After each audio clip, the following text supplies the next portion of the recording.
Hello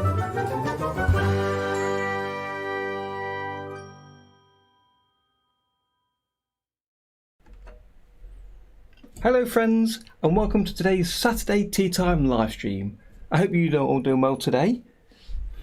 Do come say hello in the chat, let me know who's out there. And especially if it's your first time here, come say hello in the chat, let us know that you've joined us for the first time. And if you are new to these streams, welcome. These are a chance for me to work on drawing and animation in OpenToonz and Tahoma, and for you to watch along and ask any questions about what I'm doing or about the software itself. And today I'm going to be working on a beginner's animation exercise that I hope you can all join in with me with. So do crack open OpenToonz and Tahoma, ready to start up with me a little later on. But more details on that in a few minutes. Let's just see who's available here in the chat today. DMP, hello there. Good to have you with us, buddy. I don't believe you've come and said hello before. Is this your first stream? 1 to 200, hello, welcome back. Good to have you with us. Maria, you managed to join us. Wasn't sure if you'd be able to come today with it being a Saturday for a change. Good to have you here. And today it's I thought I'd stream on a Saturday because I can't stream tomorrow. Again, I've got more plans created for me, so I've managed to squeeze in the stream today, which I'm really looking forward to getting to. And last weekend I couldn't stream at all. As some of you know, it was my birthday the previous week, and I had a surprise party arranged for the Sunday, which lasted all day long. So I had a garden full of friends and family, so I couldn't stream, unfortunately. And Saturday, I was just busy with other things, so we skipped a week, but we're back again today. Well, good to have you with us, DMP. Out of interest, where did you find out about the stream? Because I've posted about it in quite a few different places.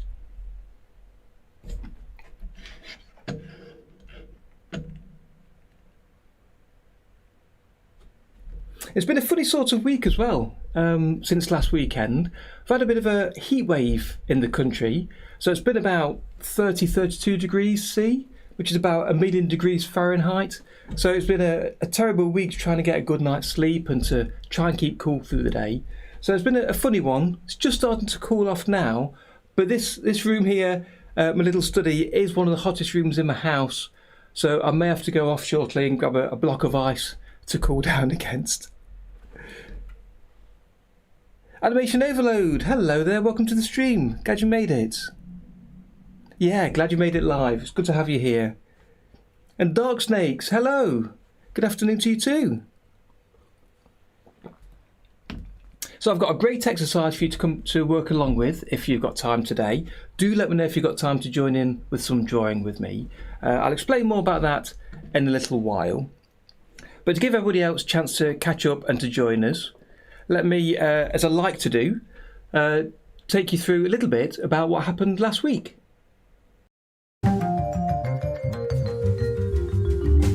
What happened last week? So this section is just a chance for me to let you know about any OpenToonz or Tahoma or animation news that I've heard about since the last stream, to share what you've been working on and that you've shared with us on our socials this past week or so. And I will be sharing some of your art and animations down in the kitchen when I take a little break later on. And there's some great stuff in there. And a particular shout out for Behemoth, who shared a bunch of animations today that I've assembled together that you'll take a look at a little later on.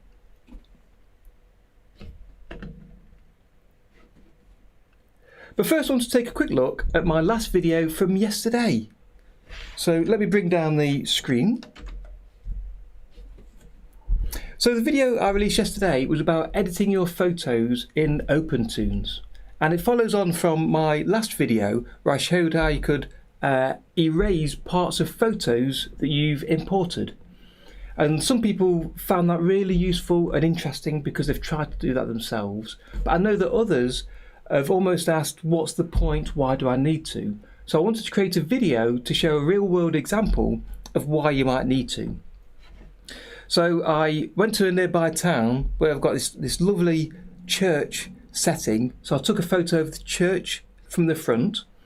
Around the side of the church there's an old battered phone box, so I took a photo of that because I wanted to try and include that in the photo. So I wanted to edit the two together to bring the phone box in front of the church. And I also showed how you could replace the sky. So if you've perhaps got a grey sky and you want to get a more lighter, colourful blue sky behind your scene, but also to help me with next week's video, where I'll be animating this scene to create a very small parallax effect.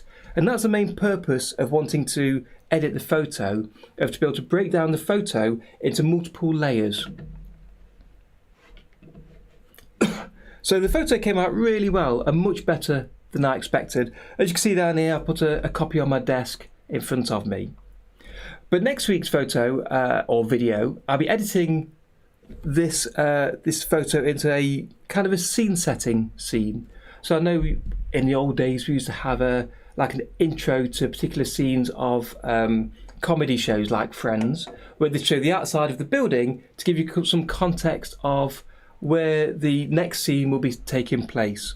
So I want to do a kind of a small animation with this, and as part of that I'll be using the Animate tool. I'll show how to edit the interpolation to get a different pacing for the ease in and ease out. And also I'll be adding a blur effect to blur part of the scene as it moves, to try and make it feel more realistic and give it that 2.5D effect. So I'm really looking forward to getting that to animate with and to see what we can come up with, to see how close it can look to a nice three-dimensional parallax effect. So what else have I done this week? Well, I installed the latest nightly build of OpenToonz, and I'll be working with that today. So I've not had a chance to use that since installing, which is always a risk. So we'll see how that goes. We might have to change some settings, but it should really be using the previous settings that I had set up, so it should be fine. But by installing the nightly release, it's something I suggest you do intermittently, every month or so perhaps. It means I'll have the latest bug fixes and features built into the program rather than waiting for the next official full release. Also this week I had a quick chat with Tony Gaddis. For the past few weeks, for those that have joined me on the stream, you'll know we've animated his little monsters, created a little scene for them and animated them. And plenty of you have joined in with me, which has been great. It's been really useful to have you joining me and to see what you can come up with. So I shared all of those animations with Tony, who's going to assemble them into a single video, and hopefully that'll be released shortly. So keep your eyes open for that. If you're not already following Tony Gaddis, I do suggest you do. He makes some great animation videos and videos about OpenToonz, so it's well worth taking a look at. But I will mention it on the stream the next time that video is released. So like me, he was also chuffed that so many of you had taken part and in the results that you'd created in the animation. And for those of you that did join in, I asked you to share your animations on our Discord server and to tweet them to me. And there was a late entry that appeared last week that didn't appear on the Discord, you may not have seen, but it was tweeted, so I shared that with Tony as well. And it was the little monster doing a Michael Jackson moonwalk to move from one side of the screen to the other, which was really good, excellently done. So again, that's sent over to Tony. So I really enjoyed these Animate-along sessions we've done on the stream. And this week I watched a couple more videos that's encouraged me to do some more of these. So today and next week we've got another Animate-along. This week I'll be using a video from Ferdinand Englander at Animator Island. Let me bring that up onto the screen here.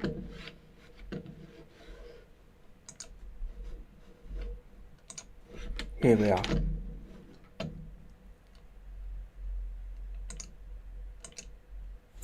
So here's his YouTube channel. I've got a link in the description down below if you want to take a look and to follow him. And it's this second video here, the best animation exercise for beginners in OpenToonz, that I'll be following along with today.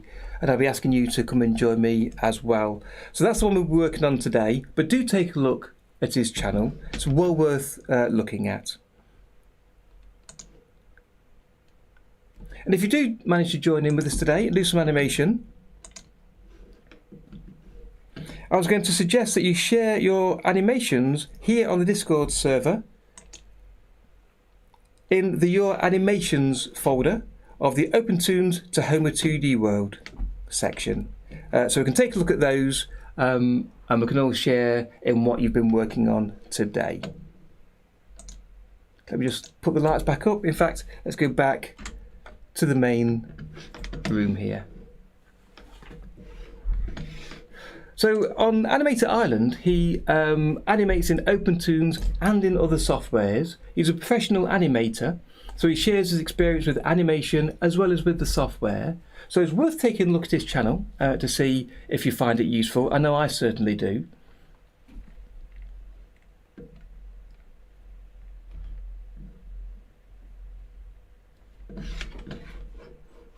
So let's just take a quick look back at the chat before we continue.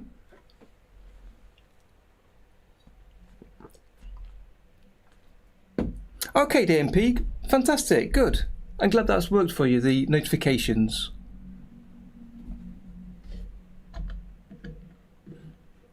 Dark snakes, problem in your hand, you can't draw on your PC. That's a shame.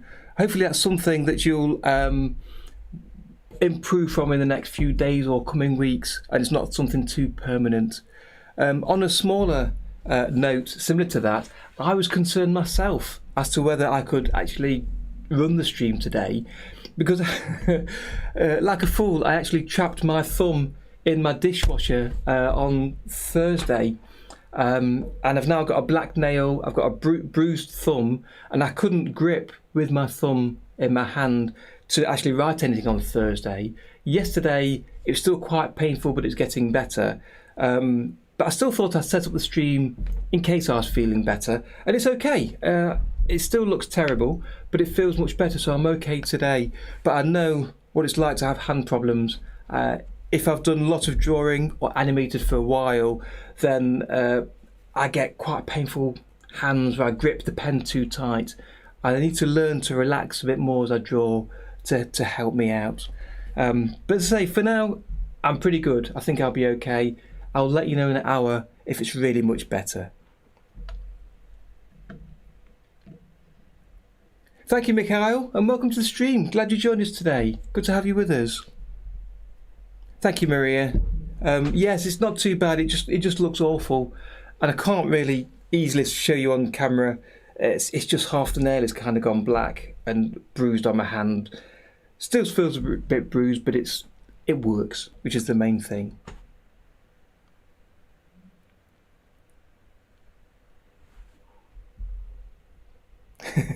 Sorry, I'm just enjoying the animations of the BB-8 on the shelf there. So yeah, so today I want to do a little animation exercise, and I say hopefully you can join along with me.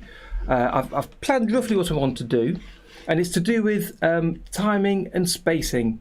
And over on the Discord server, I've got a bunch of animation challenges. Don't know if you've seen them yourself, for animating a bouncing ball to help learn the software, to learn some of the features about the software, and also to learn some timing, spacing, and useful animation tips along the way.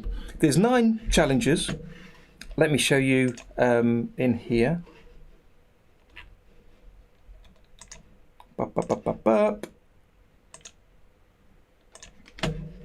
Okay, let me nip over to the drawing room. Good. So if you go to my Discord server, towards the bottom there's a section called Animation Challenge, with the first one being the standard bouncing ball. And the challenges get harder as you work through them, through all 9 of them, and they teach you different things about the software, as I say, and about animation. And today's challenge kind of puts all that together. We just place this up here, ready for later. So the challenge is about timing and spacing. And it's about moving a ball around the screen. Enyo-san, hello there, welcome to the stream. Good to have you with us. Nitesh, almost missed your comment there. Hi, welcome, glad you're here. And I hope you've all got a fresh cup of tea to keep you going through the stream. Yes, good morning, good afternoon, good evening. These streams remind me so much of how we're all spread around the world, in different time zones. And another thing recently that's reminded me of that is the Olympics. I watched the opening ceremony yesterday because in Japan they're, I believe, 8 hours different to us in the UK. So they've got a peculiar schedule for us to keep up with the sports. But it's quite good because Mrs. T is a big fan of sports, so she'll be watching a lot of that, which will give me a bit more free time to be upstairs and do some drawing, hopefully, in the coming weeks. Full Chain, you made it. Good to have you with us. It's good to see so many regular names coming back each week. So I don't know if you've seen what we're doing today. It's a small animation exercise. Let me first create a new project. Once I've got my pen in the right place. Here we are. Okay. So from the Windows menu, I'll open the Startup pop-up.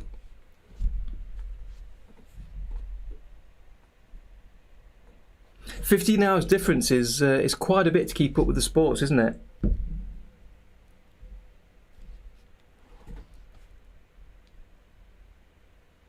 Yeah, the fox is great. We might see a little bit of him later on, possibly. So let's create a new project, and I'll create it in my standard stuff projects folder. So this is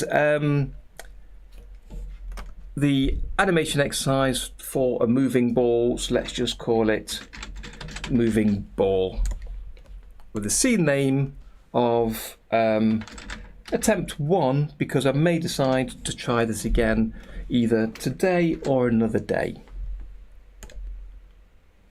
Good. So if anybody out there has any questions about OpenToonz or anything I'm doing, do let me know, and I'll be able to talk you through it and show you what I've done if I've gone too fast.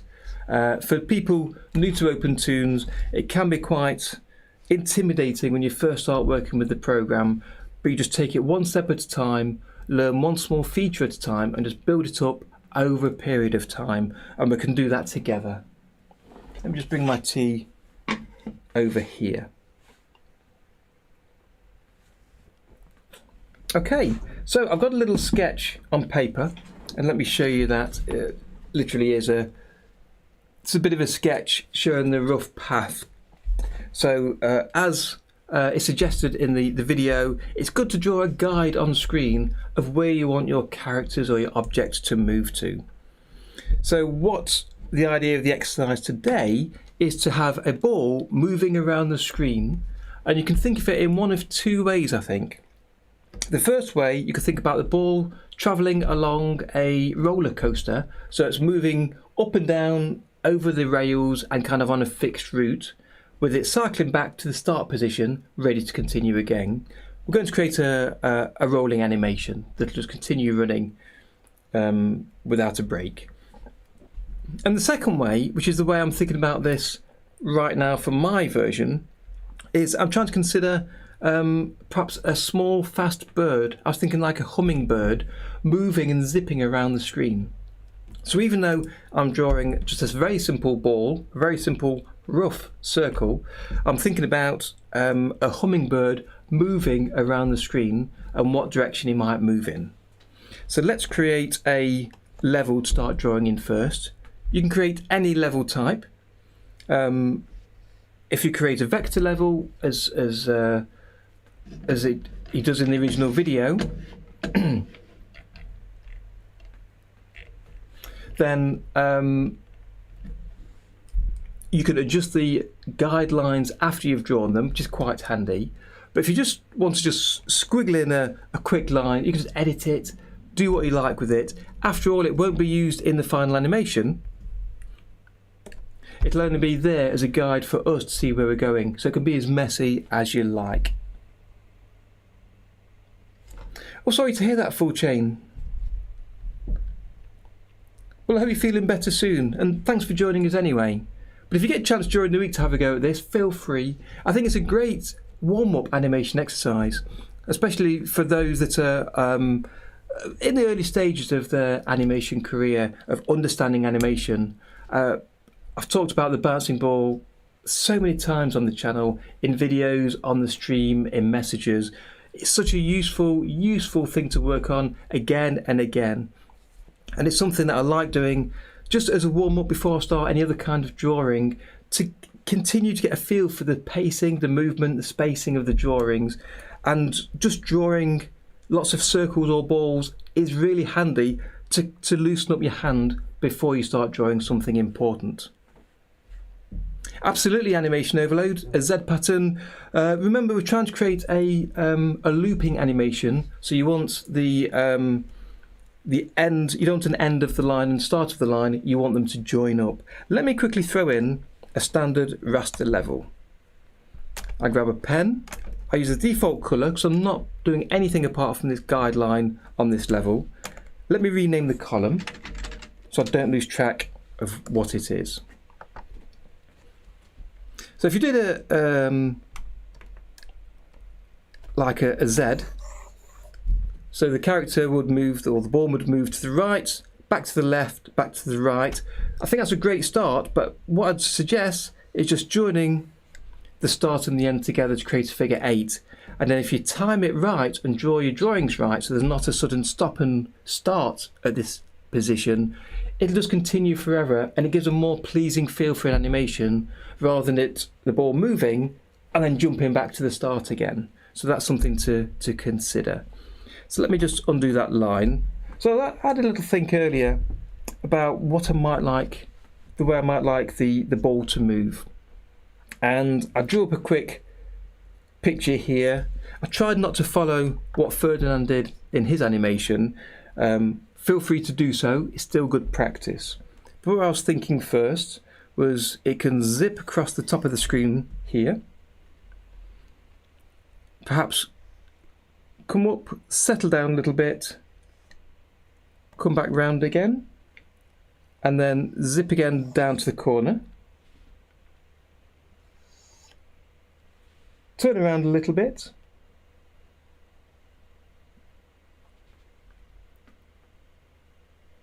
Slow down, come down to this corner, bit of a zigzag, and then zoom back to the start. Something like that. Let's grab the eraser, in normal mode, let's make it quite large, and I can just take away parts of the line where I messed up, like that. So my thoughts were he's going to go fast to the right. I've got my hardness down. I'm wondering why the colour wasn't solid black. Turn that hardness back up, and the opacity is adjusting as well. Okay, so he goes fast to the right, up to here, slows down here quite a lot, zigzags, and then speeds up down there, comes down here, steadily around the edges, and then speeds up again towards the end. Okay, that's good enough. I'm not going to tidy up the line any more than that. I want to get started. But what I will do, let's first extend that out. And I like to adjust the zoom scale of my timeline so I can still see the drawing numbers. If you go too small, you get these dots, and it's hard to keep an eye on which drawings are in which position, and I do like to see the numbers. Somehow it feels better for me. So we'll extend that quite a lot. I will tick the padlock so I can't draw on the guide layer accidentally. I will adjust the opacity by dragging that down, just to make it much paler, so it's not really visually in the way as I'm drawing on top of it. And then I'll add a colour filter because I like doing that, just to see a different colour to everything else. So dark yellow works fine for me. So I'm going to do two quick things now. The first one is I'm going to throw in another raster level. And before I start drawing the circle moving around, I want a very quick warm-up. And it's something we should all do before we start drawing, and I won't take long with this, 15-20 seconds. So there's quite a few warm-ups you can do. And what I will do here just adjust this. Hit save. It's to practice drawing some circles. Before I go any further, it'll make it easier as I work on the main drawings. So I literally want to draw a page full of circles. And I mentioned this exercise before. And when I've done this in the past, it gets to the point where my circles get better and then get worse again. But it's just something that gets your eye and your hand used to drawing. Don't bother using the eraser. Don't bother trying to correct them. Just start to consider about drawing the circles, trying to be loose. Try not to add that flick that I always add. That's my little letdown, that I start with a flick, I sometimes end with a flick. And you can do a few pages of these.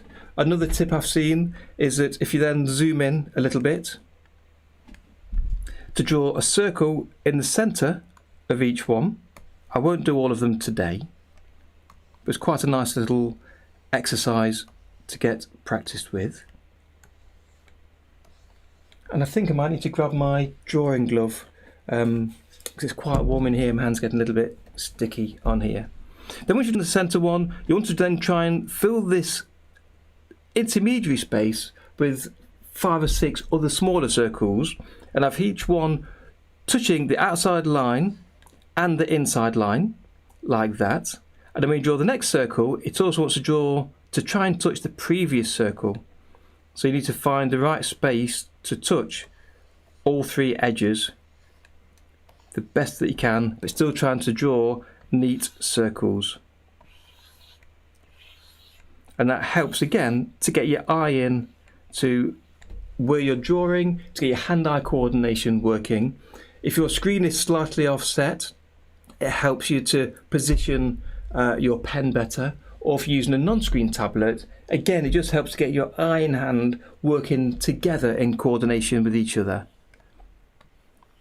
And don't, as I said, try and erase them. As you make a mistake, don't worry about it. Move on to the next one. It's about quickly getting a feeling for drawing neatly and getting the circles in place like that. And that's enough for now. That's all I'll do. Hello, Yuli Check. Good to see you. Yeah, no problem at all. As always, the stream will be recorded and be available on YouTube afterwards if you want to catch up to see what we worked on today. Okay, so that'll do for practice. So I'm going to just delete that column from the timeline. Don't need to see it.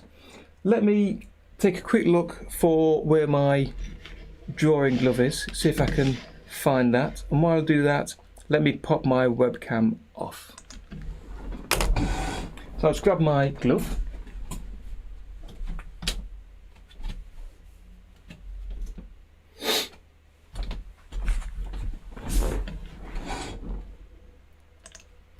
And I'm back.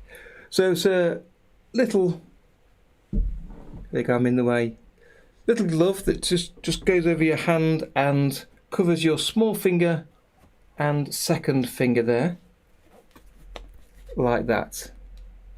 Which just means I can slide over the glass screen a bit easier than I can with a warmer hand as theirs. Thank you, Golden Slime. Good, I'm really pleased with that, thank you. I do want to come back and do a few more walk cycle streams to draw them live with you watching and perhaps you joining in. It's something I really need to work on myself, the walk cycle. So the more we practice together, the better we'll all get. Okay, so let me show the guide here. And the first thing to do is to fit that to the window. Okay, grab a pen. I'll add a new colour. I'll bring it down to be kind of a grey colour. It doesn't really matter too much. Let's look at the, in fact, undo that. Let me add a new level first. And I could use the standard raster level, or I could use a Toonz raster level. The reason I might use the Toonz raster level is to be able to change the colour after I've drawn it. And also we've got the, if I had to create one of these, we've also got the feature of the smoothing option. So if you're not great at drawing circles, if you turn on smoothing, 10 to 20 around there somewhere, you get a bit of a neater line. So that's a good reason to use the Toonz raster. So I'll do that today.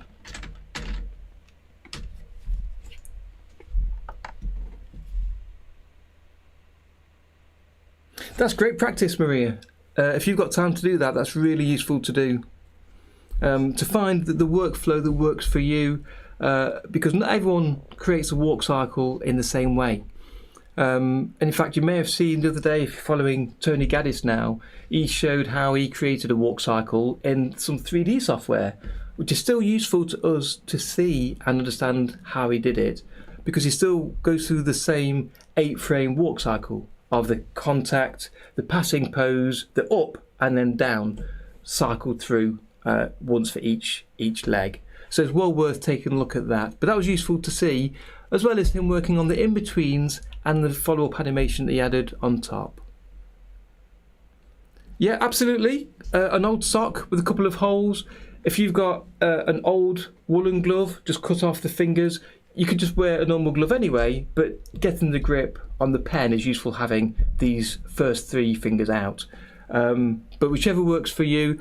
I tend not to use a glove most of the time, to be honest. It's just while it's so warm in here, it's just really useful.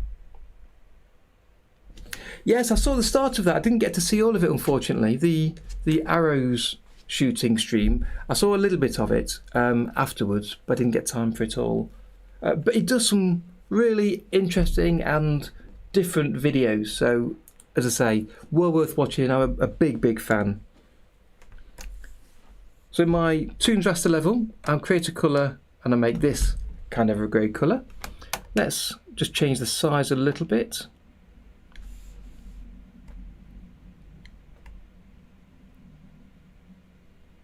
Let me try that. Let me see what we've got. Being a little bit smaller. I don't know if you have the same thing, but as I'm changing the size of these sliders, when I first click it and try to move it, it doesn't move until I go a little bit further.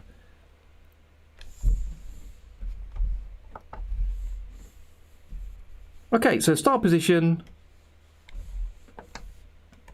That is too small. There, fine. I'm not going to be too concerned about the circles looking neat, being super accurate with each other. I'm really considering the pacing of the ball to try and make it look like it's moving at a realistic pace, and to make the pace match on the screen the pace I've got in my head. So to convert what I'm trying to do to actually get it done on screen. So what I want to do first, I'm going to create my extremes or my keys first, the extreme keys on here, so the far left, the far right for each end of the movement, and then we'll look at the timing for in between. So you can use copy and paste if you want to, you can do tracing, or just draw it by hand each time, which is what I'm going to do today. Because as I say, I'm not going to be concerned about the size of the ball changing too much. I'm going to try and keep it the same, but it's the spacing and the speed that I'm more interested in. So I'll move to frame 2, and I'll turn on the onion skin so I can see where the other balls are, and also it'll help me keep a similar kind of size by having it on screen all the way through. So for those that don't know, for the onion skin, you move to the top above the frame number here, and there's 2 dots appear as you hover your pen above them. If you click on the top dot, that'll turn on the fixed onion skin, so whichever frame I'm looking at, I'll always see the onion skin for drawing number 1. If I turn on the bottom dot, as I move, the onion skin shows the previous frame and moves with me. So I'll make sure I turn on the top dot, so I've got the fixed onion skin, and that can always see frame number 1's drawing, try and tell me the size of the ball to help keep it the same size.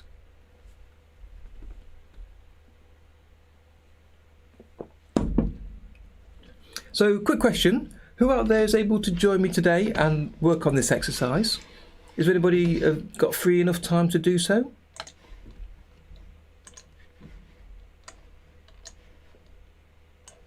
Let's say, if not, no problem. But I really would strongly suggest you try this out later on. I think it's something you'll enjoy doing once you get into the flow of doing this. Okay, so frame number 2, we want the circle at the top right. I'll press undo. So I'm happy to hit undo so I can redraw the circle. I'm not going to edit the ball too much. I can see that's slightly bigger, but that's still okay, as long as it stays roughly the same size. Okay, wanted. Excellent, thank you. As I say, feel free to share your progress in the Discord server. So perhaps partway through you'll want to go to the render output settings, change the output to GIF, make sure you've got the right frame numbers in there, add a shrink to show a smaller version of this. So we'll reduce it to 1/3 of the size. So we'll put 3 in there, give it a nice name. Don't know why that keeps appearing. And once it says GIF, then hit render. In fact, let's do that now. And that'll render out what I've got so far, which is 46 frames of very little, but 2 drawings of a ball at the start. So let me hit save to make sure I don't lose anything. Oh, golden slime, fantastic. And DMP, great, that's good. And animation overload as well, might be able to, I hope so. It's something, as I say, once you get started and you start to see the ball moving, it's a fun, quick and easy little challenge as an exercise to practice your spacing. Well worth doing. You haven't got to draw a character, consider expressions. It's all about the ball, changing the size a little bit as the ball speeds up, maybe adding some blur or multiples as we work through. But that's kind of down to you to decide what you're doing. Okay, so let's crack on with some of these other drawings. Frame 3, and again, I'll turn on the fixed onion skin of the previous drawing for drawing 2, so I can see where that's going to be as well. Again, to try and keep the size the same. So that's going to come down to here.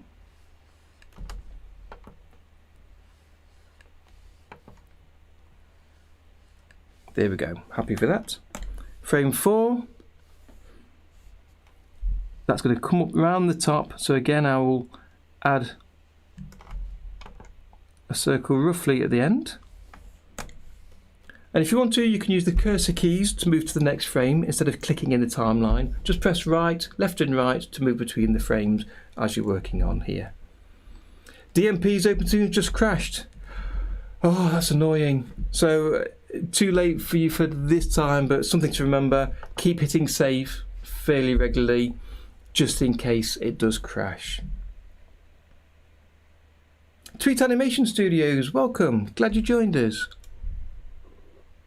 Yes, me too, absolutely me too. It's one reason why when I saw the video only a few days ago, I decided that's definitely what I want to work on today, because it's a great practice. It's great doing bouncing balls moving across the screen and pendulums and that kind of thing.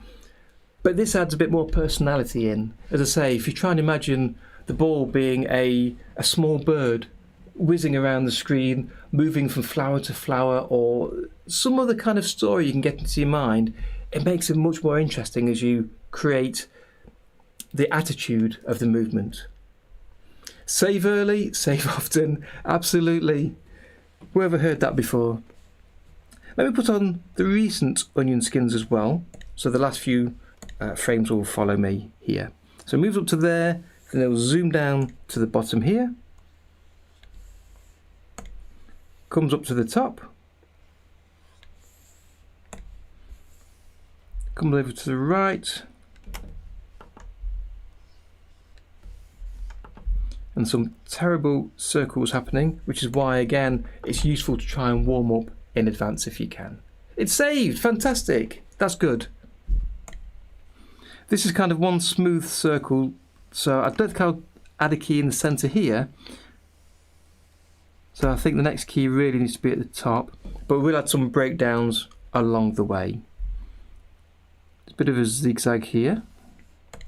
I'm trying to think about this circle, the centre of the circle being over the line. So I'm trying to draw the circle around the line to try and follow that same path.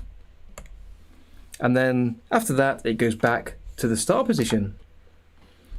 So if you want to, you can step through those, but it's just blinking circles. So that doesn't really show you anything just yet. But that's the key set in the right place.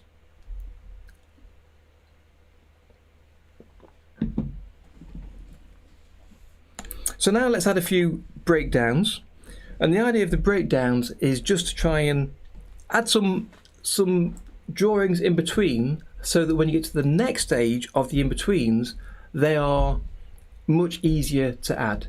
And then the in-betweens you can add using a timing or spacing chart, which I want to take a quick look at today to discuss briefly, but I won't go into a lot of detail. It's something you'll need to kind of decide yourself if you want to use a timing chart.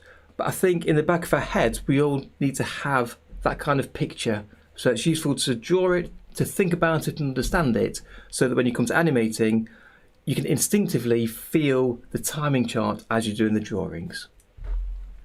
So what breakdowns do I need between number 1 and 2?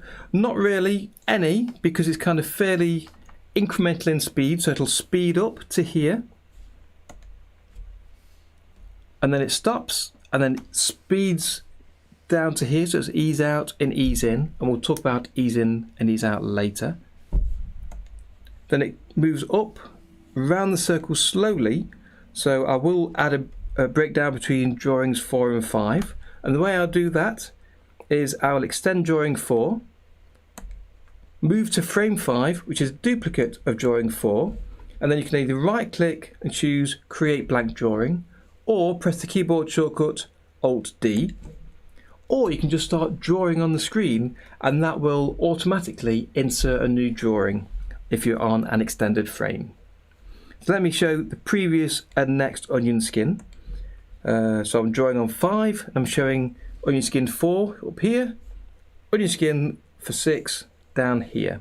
So drawing number 5, I want to break down this speed in the corner, because the ball moves up to almost a stop point, eases around slowly, and then speeds up. So if I draw another circle that's not too huge, roughly there,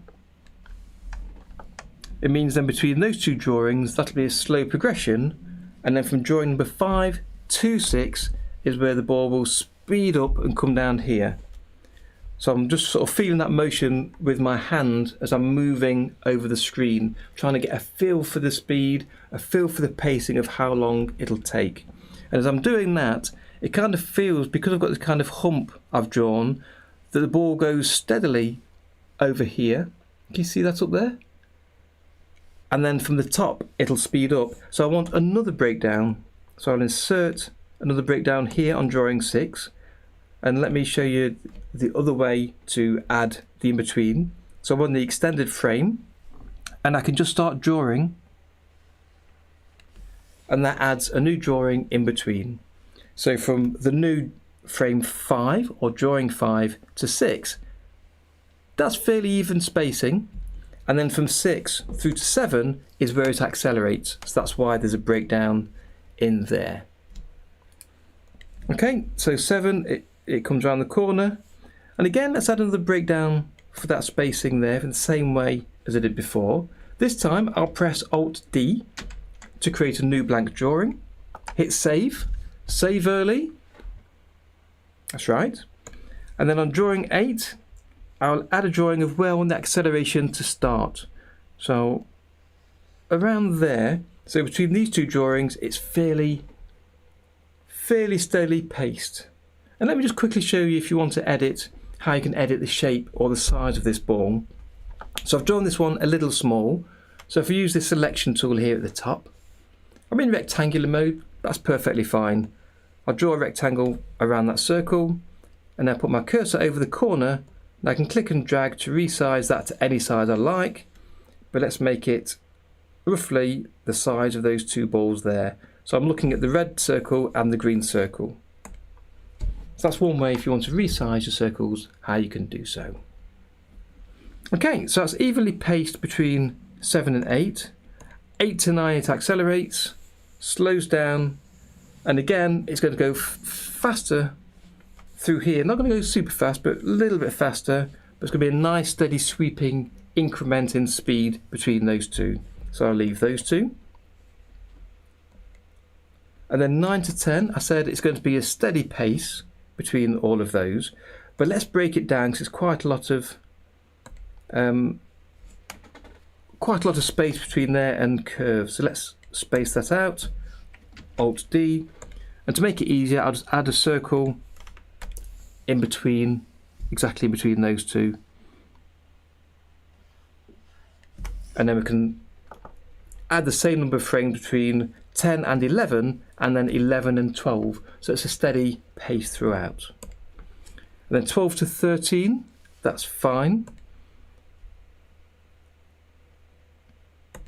13 to 14 is that little figure S shape. And again, I'm going to add another drawing at the end here to break down to there as it moves out and then speeds up quickly and going back to the start frame. And to make it easier to see where we're going to, I'm actually going to copy the first drawing to the very end. So selecting on drawing 1, I press Ctrl C, go to frame 16 in the blank space, press Ctrl V to paste. So now I can see from drawing 15 to drawing 1 exactly where it's moving to. And it is exactly the same drawing, so if I change the drawing here on frame 16, it'll change the drawing on frame 1 because it is literally the same drawing. And again, that's why I like seeing the numbers on screen. If you zoom out a bit more on the timeline, everything is shown as a dot and you can't see which drawings are duplicated and which are unique.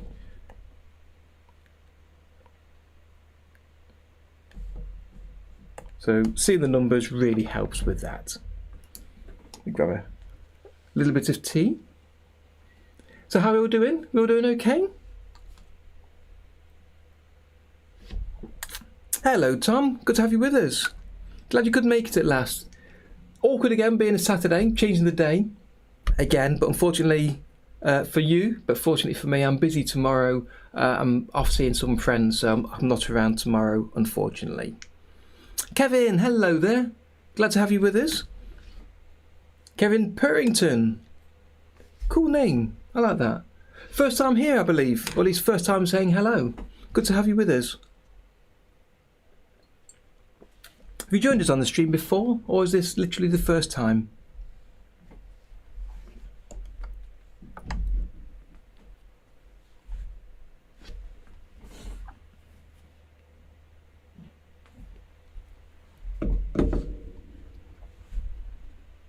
Okay, DMP, no problem.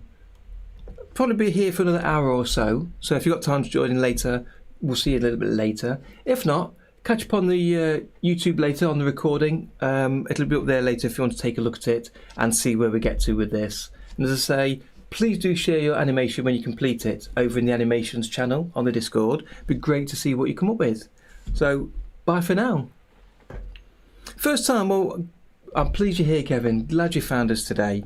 And if you've got time to join us to crank open your version of OpenToonz Autohoma, we're doing a small animation exercise. We're having a bit of a chat about timing and spacing. And the idea is to basically move this ball around an imaginary course, adjusting the spacing between each of the drawings to work on our consideration for ease in and out and other timing methodologies. And also for drawing, we'll change a few styles of drawing the ball, I think, just to see how it looks and to see which works best. Bye for now then, DMP. Good. So there are all the keys and breakdowns that I think I need. So now we need to think about the timing of the ball moving.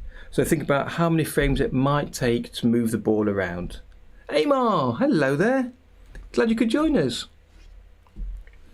So you've got a few ways of doing this. And I like to just extend the drawing for a number of frames, and I'll pick just a random number, a kind of a gut feeling. I'll say to myself, maybe 4 frames for this, maybe 8 frames for that, because that part moves slower, so I'll double the number of frames just to see how it moves. And then we'll think about the FPS. So we could leave it at 24 FPS, which means the movement will be very smooth if you had a drawing on every one. But I think I probably add it on 2s for the majority. So what I'd do is I'll bring the FPS down to 12. So it shows at 12 frames per second. And I can do my drawings on 1s, which will still give me enough time to get a neat, smooth drawing, but I won't have to draw quite as many drawings. We'll see how that looks. So 6 frames for the first one. So from 2 to 3, let's just go 4 frames. 3 to 4, and I'm looking at the onion skins here to see the distance it's travelling, and I'll think about the timing. Because on these corners, I want the ball to slow down before it moves, so that'll need to add kind of an extra 4 frames for every slow turn, or 6 frames even. So let's just get the rough spacing, and we can add that other timing later.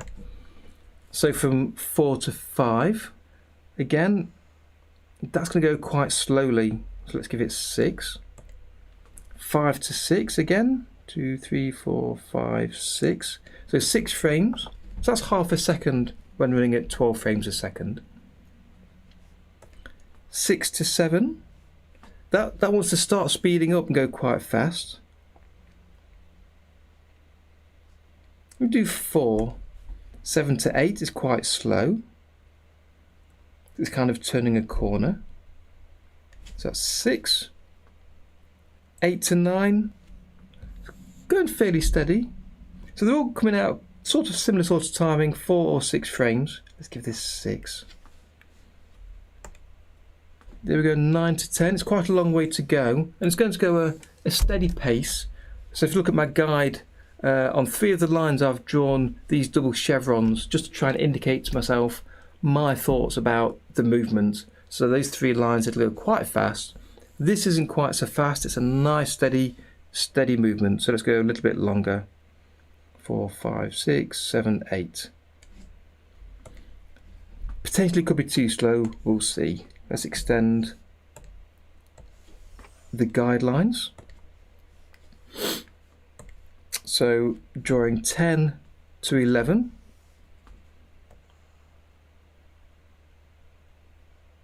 And that's going to go quite steady down here, so it's going to be a slow turn and then up to there. So this one again, I think it's going to be exactly the same speed. So 12 to 13. 4 frames, 13 to 14. Again, slowly 4 frames. I give it 4 frames there. And then 15 through to 1. I was going to go quite fast. Give it 4 frames, which ends on frame 78. So remember, I added drawing 1 just so I could see where it's going to join up, but I don't want to actually show that here. I want it to cycle back to the beginning. So what I'll do is I'll hit loop play.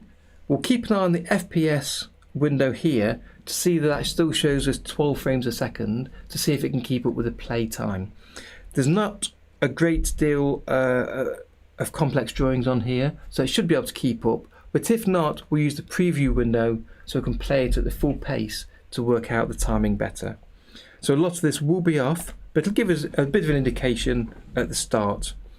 So there's no in-betweens, there's only the keys and breakdowns. So in imagination, we've kind of got to move with it to feel if that's right. And we can come back and change this later without a problem. But let's get the rough feeling from this position without diving too deeply into all of the in-betweens.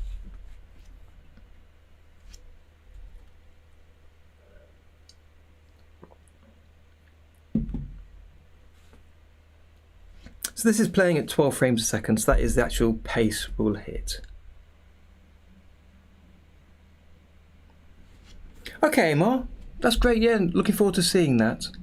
I did send the other animations through to Tony, so he's got those. I'm not sure when he's thinking of putting his video together with them. So if you want your animation included, I'd suggest that you tweet Tony as well, so he knows how long you might be before you complete it, so we can include yours in the video. If you might take a lot longer, or you're not too bothered about being in the video, don't worry, just pop it on the Discord when you get a chance. But if you can squeeze into the video, it'd be great to have yours in there too. So yeah, drop him a tweet just to let him know where you are with it.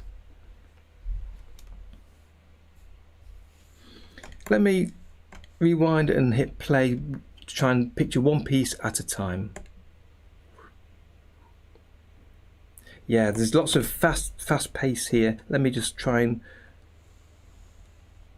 stroke through it. So from there, 2 to 3, that's quite quick. So let's add a couple of frames. 3 to 4 is the same, a couple of frames. So it comes over.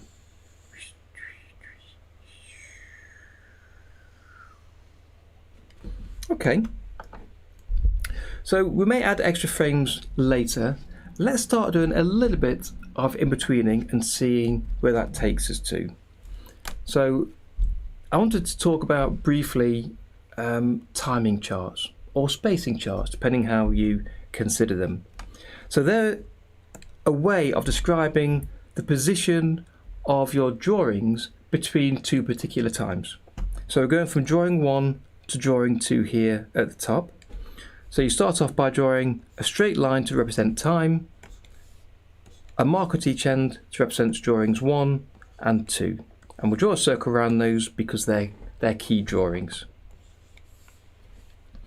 So to draw a drawing in the middle of those two times, you draw a line down the middle, and you often draw the archways to show it's halfway. And this is a way to say I'm going to draw the drawing directly in the middle on the frame in between. So I'll go from drawings 1, I need to extend that further, to drawing 7. Let me just move this onto drawing 1, make it X.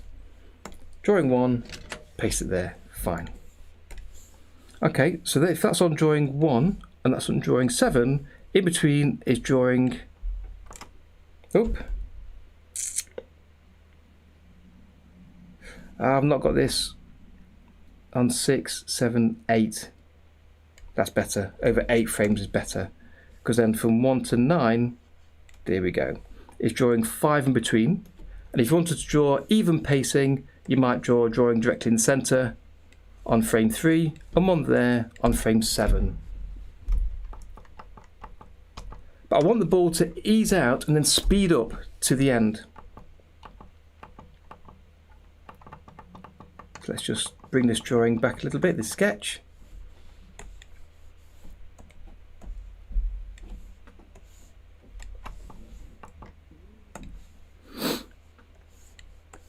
So going from 1 to 9, from current drawings 1 and 2.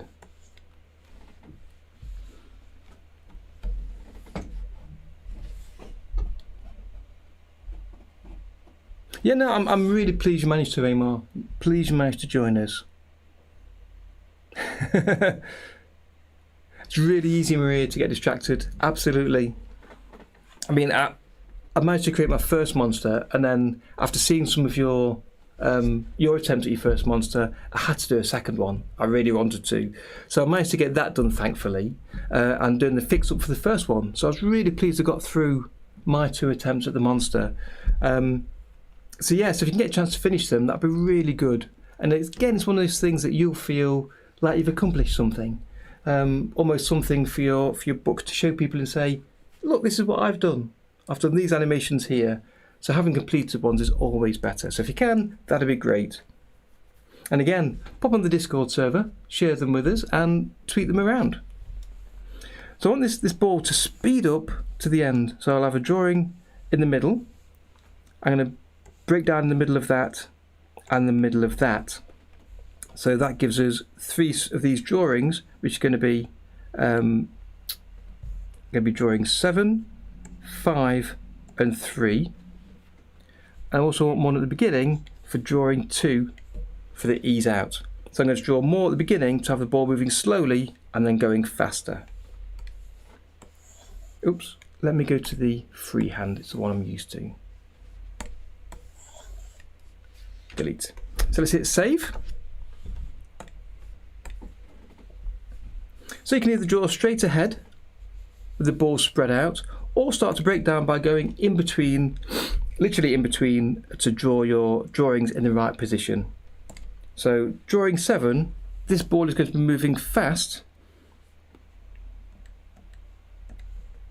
Turn the onion skin so I can see that clearly. I said earlier I wanted to try a few different things to show the speed. Either I want to do multiples, which is drawing over the same drawing with more than one image. I want to do smears, and I want to do stretching. So I'll do a few different ones first. We'll do the stretch first. So to go from drawing 1 to drawing 2,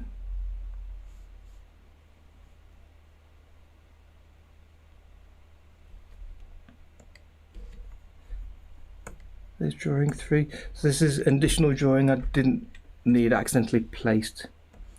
So let me just sort out my spacing here because I went a little bit mad. There we go. So I'm drawing 2 here in the centre. Okay, so choose the pen. I want the ball to look stretched as it moves to show the speed of the ball moving over here. And I'm going to draw it about 1/3 from the right. So instead of drawing just a circle for the ball, I want to draw it stretched out.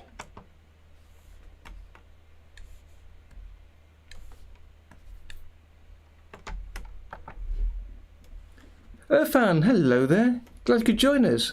Good to have you with us today. So the ball, if I draw him first approximately the right size, to stretch him out, you can't just, well, you can stretch him out like that because he just gets larger as he grows. So ideally you want him to have slightly less height as you draw him. So to show him sort of smearing across the screen a little bit. Like that. Same again here. But less stretched.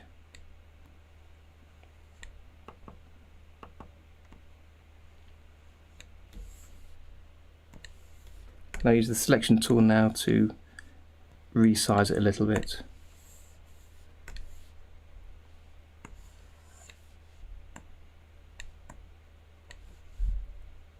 Like that, that's fine.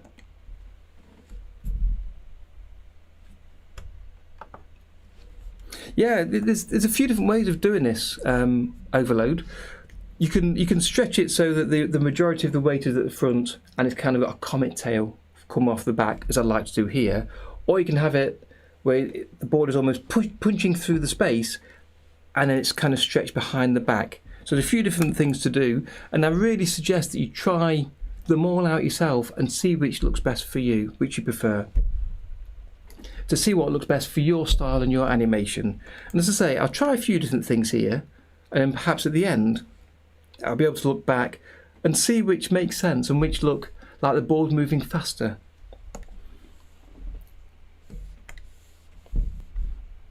So this one is going to be in between these as the ball shape, and in fact I need some slower at the start.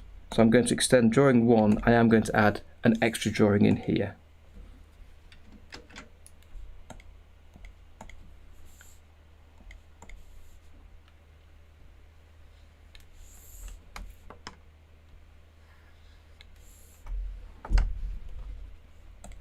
Get rid of some of these onion skins. There we go. And hit save. Save early, save often. So the ball's moving quickly to the end. And I do want to have the ball sort of slow down before it comes back in the opposite direction. And I've done these on 2s And I did say I wanted to have them on ones. Let's bring them down to ones by highlighting them and pressing the ones button. Drawing 7 there. And we want some easing at the end, ready for turning the corner. So I'm going to add a new blank drawing here. And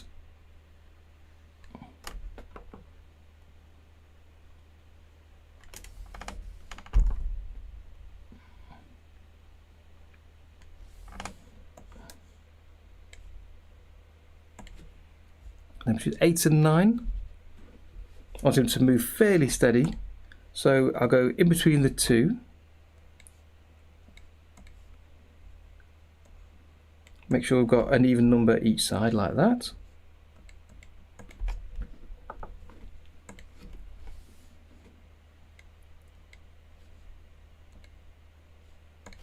And let's draw directly in the centre of these two. And then want to ease out from the first drawing to the middle. So again, pressing Alt D first gives me a blank drawing so I can draw between those.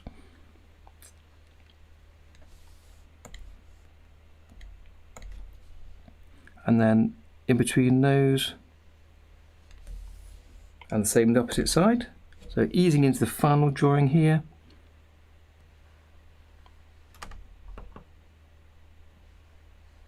Hitting undo to try and get a better circle.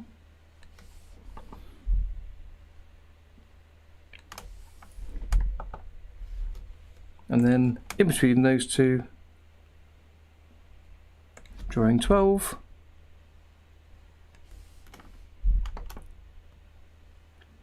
I could try and keep the ball the same size, that would be really useful.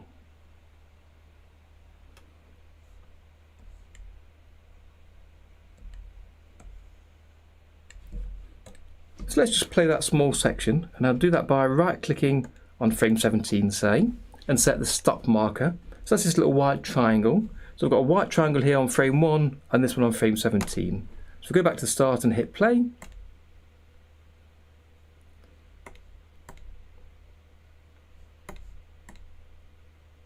So it comes back round quite quickly.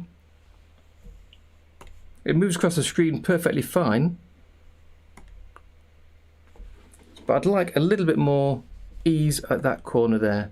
So now we've got that part. Before we go any further, I can extend drawing 8 to show for 2 frames for a start. For now, I'm going to leave that there and we'll come back and change that later. So we want this to sway over those 2 turns there. So I'll do the same again. I'll leave drawing 14 for 2 frames and I'll draw on the following one up to frame 15. So let me check. I've got 1, 2, 3, 4 and I want 5 frames in between. So we're going to have the center frame here is going to be in between those. So let's just draw that one. Perfectly fine. So we're going to leave drawing 14 for 2 frames and then ease out into the next frame. So I'll press the dot first to create a blank drawing.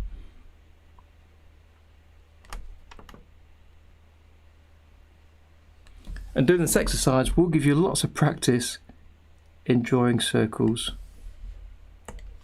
And then in between 15 and 16. And then again, just before frame 18 is going to ease in, so that'll be just before there. And then in between those two gives me some even spacing. So again, just to show exactly what that spacing is, let me show all those onion skins. So we've got the first circle, and let me just mark the centre as I've done on some other exercises. So if I go to create a new palette entry, and to mark it, I'll choose a bright blue colour. Okay, so we're going from that circle, close by for the second circle, and at the end is the same, centre of that point, and then close by for the second penultimate circle there, and then these other circles should be fairly evenly spaced. So the spacing between those 5 drawings should be roughly the same to have the same spacing, but we just ease in and ease out at either end. So let me choose the eraser, and what I'll do, I can choose selective, which means I can only erase the blue colour that I've selected. Let's go back to grey. DMP's back. Welcome back, DMP. That was quick. Good to have you back. Okay, so from 20 to 21 is going to be a slow turn around the corner. So let's go in between. In fact, on drawing 20 to hold for 2 frames, as we said before, 2, 3, 4. Might be too many, we'll see. So we'll go in between those 2 drawings of drawing 20 and 21.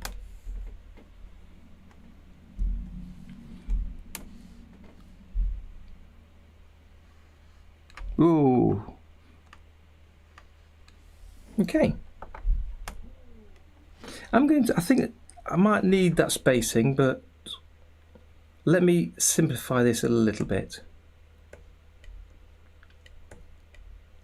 So I'll make it 1 drawing either side for now. That's held, and then 1 drawing here. Right.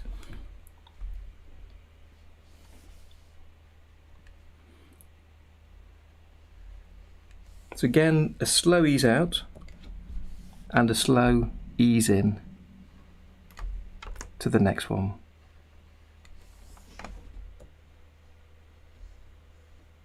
We might need an extra drawing, we'll see how that goes. Yeah, we're going okay. We're just thinking about in-betweening to work out the spacing. So again, I'll drag the stop marker to after where we've drawn, and let's just hit play on that. So it goes fast at the beginning. I want it to slow down at the top right a bit more, and then a bit more of a steady sway. So let's see. So yeah, I'm going to have some more ease out at both sides of the sway. So from 9 to 10, let me extend drawing 9.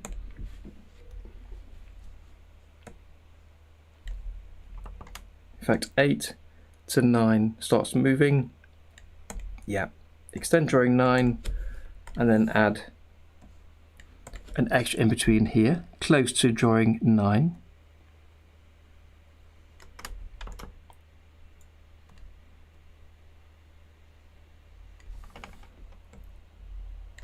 It goes 14 to 15 is quite close. So let me use the selection tool and move 14 even closer. And then prior to that, I'll add another one to ease in.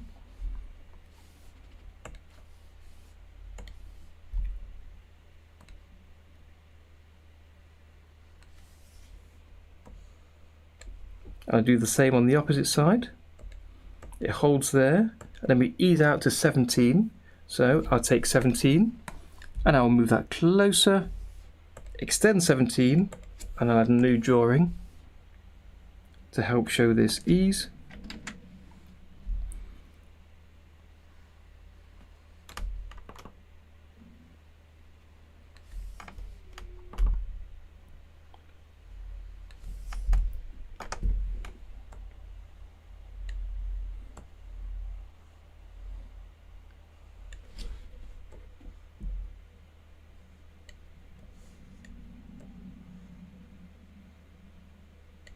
Right, I need to ease into that some more. So again, I'm going to take drawing 21 and we'll add some extra ease in there. So Alt D, and now add a circle closer to the right hand side. Oops.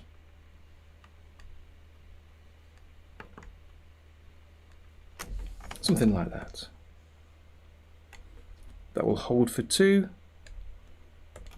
that drawing itself is quite misshapen, so let's just make that more circular.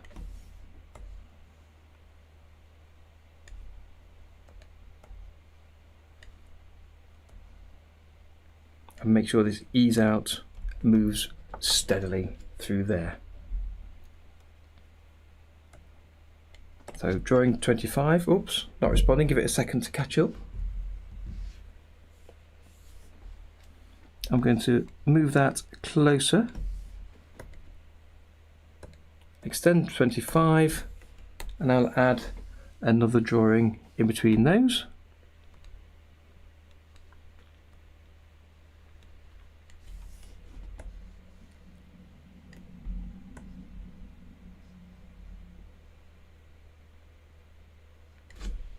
And then from 29 to 30, it's going to slowly start to speed up, but not too much, ready for the quick whoosh downhill.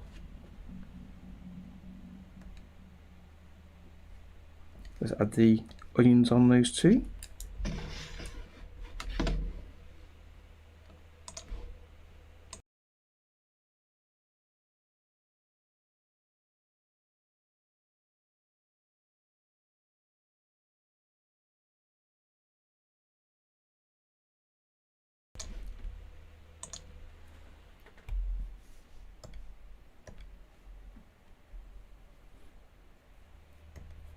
So I want to go quite steady between them. I want to ease out first from this position. So again, I'll leave that on for 2 frames. And leaving it for 2 frames are quite handy for me to see where the extremes are as the ball stops for 2 frames and starts to move in the opposite direction.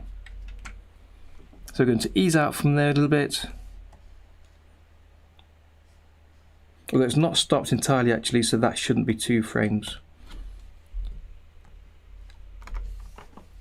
Now to move along there.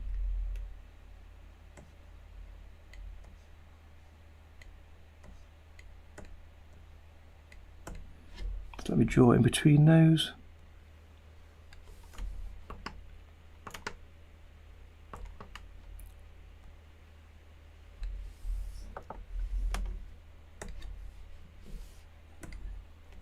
Yeah, I want 2 more drawings before and 2 after. So remembering to save often as you work through this, just in case OpenToonz decides it wants to crash on us and lose our drawings. So between 29 and 30, I'm going to have 2 drawings for an evenly paced, fairly evenly paced ball movement. It is going over kind of a hump, so it kind of needs to be speeding up and slowing down a tiny bit, but really it's an even spacing. And no doubt you'll have your own techniques for how you position and the order you position your circles in.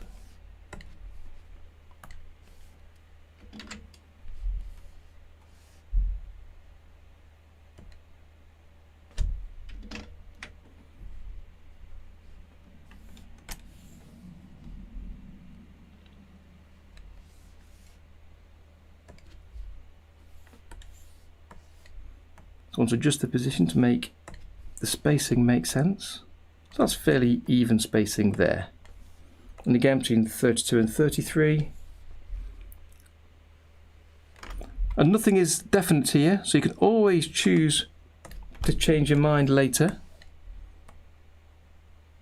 You can delete frames, add frames, change the timing, whatever makes sense to your animation.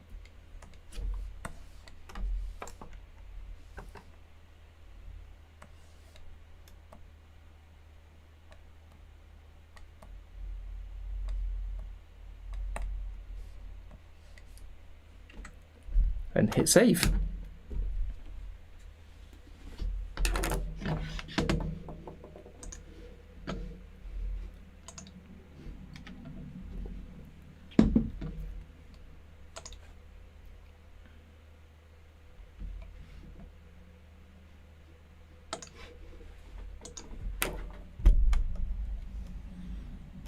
So again, now from 35 to drawing 36, the ball is going to speed up. So to do that, I want to try a different way of moving. So I've got 3 frames I allocated to this, and I want to space these out so it's increasing in speed. So let's go from the end earlier on, so we'll go previous to 36. Let's draw this one. And a technique I've seen drawn and Ferdinand uses in his video is to have the whoosh lines behind the circle. So let's just try that. And we'll look at the spacing of these afterwards in an onion skin form.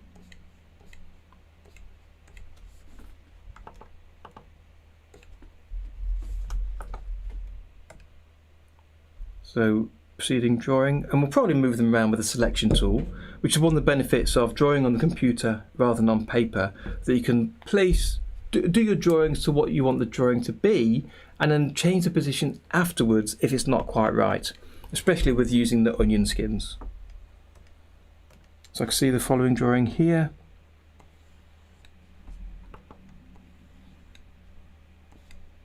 So I'm going to make these whoosh lines slightly smaller. And the previous drawing is just going to be the ball itself. I don't know why it's leaving a dot. Something to do with my setup, I imagine, of the pen. The action lines, exactly, Amar. Hello there, Claude. Glad you could join us today.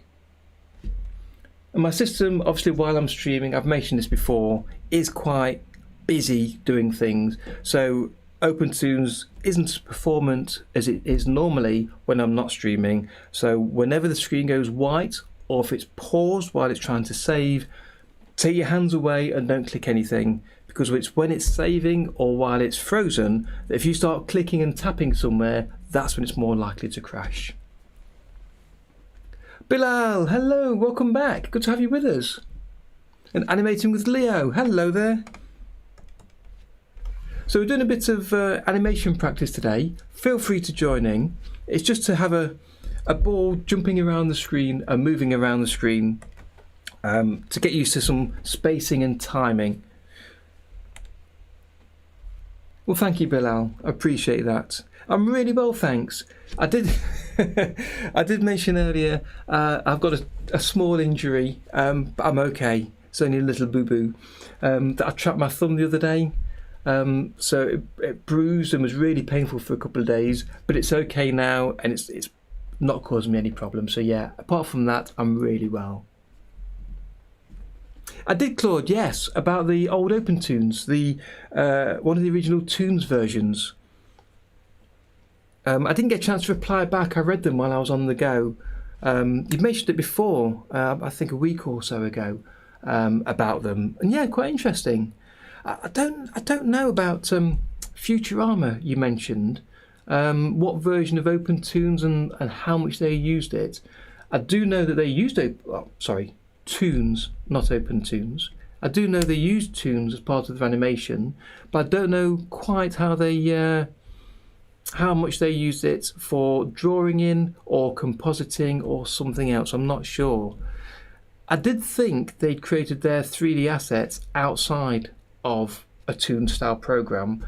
They seem to be composited on top, so I'm not exactly sure about that.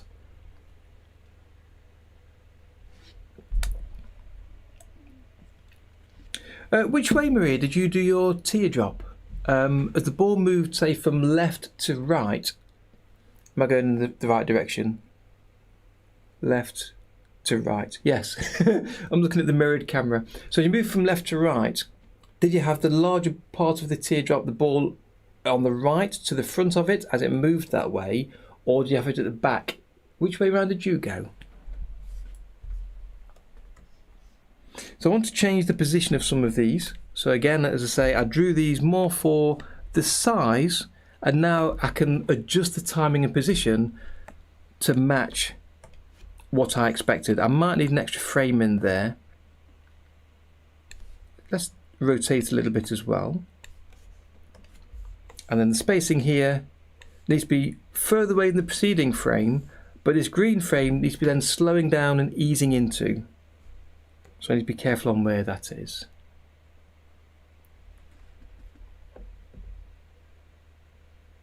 Okay, Golden Slime. I'd love to see a description of what they used for their workflow, how they used different softwares and paper to see how it's put together. Because some parts of Futurama look like it was cut-out animation, but others is definitely hand-drawn. And it's something that we'll come back and discuss a few times in the coming weeks when I get to my Futurama work. I started a little project, some of you will know, at the start of last year, and I do want to get back to that, but I need some time to prepare before we work on it during the streams. And I've not had time with one thing and another. I've just been so busy. So I'd like to prepare a few things for that and then come back and during these streams, possibly from the start of August or so, in a few weeks' time, I want to continue work on that and see how far we get and see how we can work to try and create that style using both cutout and frame-by-frame animation. Hello there, Shiro boy. Sharo's asking, is there a better way to adjust pegs animation other than using the function editor as the pegs aren't visible on the X sheet? Short answer, yes. Longer answer, what I've done, Shiro, for using pegs to adjust animation is I adjust columns. And I've talked about this, a couple of years ago in some old videos that I should probably remake in a better way at some point, and no doubt I'll get around to that. So that's saved. If I just jump to the schematic room, so if I go to the stage schematic by clicking the button at the bottom here, so to apply animation for instance to my ball column, I can choose the animate tool and then adjust the whole column by clicking and dragging, and everything in that column will move or can be scaled, or using the shear or any of the other animation options in the menu here. A separate way, and that animation, if I show the X sheet, here we are. So if I'm on frame 1 in the ball column, and if I use the animate tool, if I move that, you'll see a key appear on the X sheet or in the timeline, and I can adjust that key by clicking it and moving it to a new position, or I can select it and delete it and that kind of thing. Now you're talking about using pegs, so let's remove that key, and what that means for those that don't know is at the bottom of the schematic, if you press that button, it'll add a peg, which is kind of like another column. It's a node in the position schematic, and you can attach the ball to that peg, and the stage schematic is all about the position, not the rendering. And if I select on the peg column, so it shows at the top left here on the options bar, I can then adjust the position of the peg and anything attached to it will move. So there's the ball moving with it, but only the ball column. But what it means I can do as well, if I adjust the guide and connect that to the peg column, now if I animate the peg column, both will move together because they're both attached through the peg. But you can't see that position on the X sheet or timeline. So what you can do as an alternative to that, if I just highlight the peg and press delete, they'll connect back to the table now where they were. So an alternative to do that is to go to a new column, create a level of any type, it doesn't matter, press OK. You don't need to extend the drawing or do anything else with it, and this can be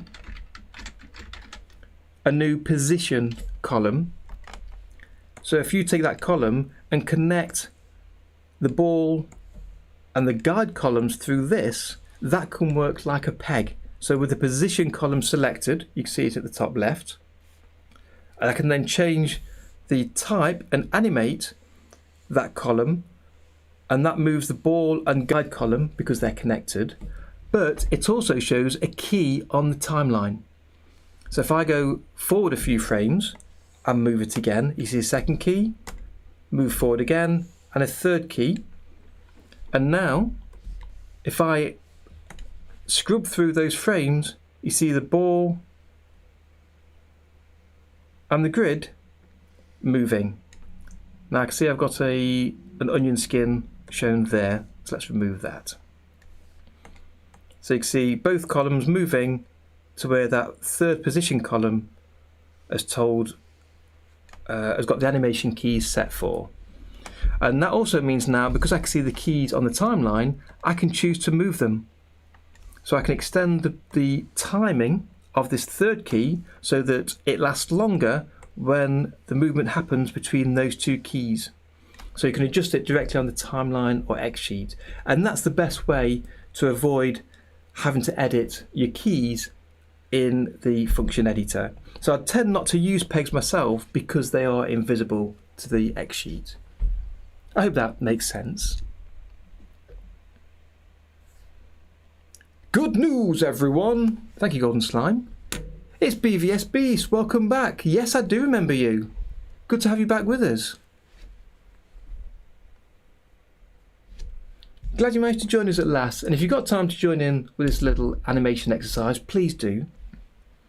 So let me just delete that column again. So I'll select the column in the schematic or on the X sheet, tap delete, and it's gone, and we're back to where we were before.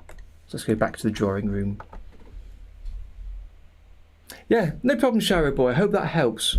Yes, if you use dummy columns instead of pegs, it makes it easier to adjust the timing. No, I wouldn't forget you. Why would I forget you, BVS? Oh, thank you, Claude. Yeah, Futurama, one of my favourite animations. Absolutely love it. And that's one of the reasons why I got to that animation project. But we'll talk about that in a few weeks. The first thing I wanted to do over the next couple of weeks is to work on a couple of animation exercises with you joining in, hopefully. And then we'll get to that larger project, and that will certainly push my skills and what I'm working at to the limit. I'm slightly nervous about getting to that, mainly because I want to try and hand draw each of the characters, and I've not had a chance to practice at all with them yet to see if I can draw them. So we'll have some fun with that when we get to it. Oh, okay, Maria, let's take a look.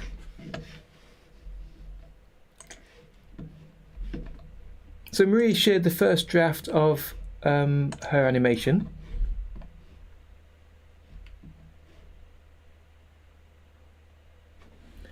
There's one thing I forgot to mention, Maria, just as a reminder, if you haven't... Oh, you have done it, right. For those rendering out their GIFs, I forgot to mention earlier, if you go to the X sheet menu, Scene Settings, and remember to increase the alpha for the background so it shows the camera background colour when you render. Otherwise, rendering as a GIF will give you a transparent background, and if you've drawn in black, and as you may have seen, I'm viewing we'll come back to that. I'm viewing Discord with dark mode enabled, so it kind of makes it invisible. So if you remember to turn up your alpha before you render. So let me bring this down. This is Maria's first draft, did you say? Yes.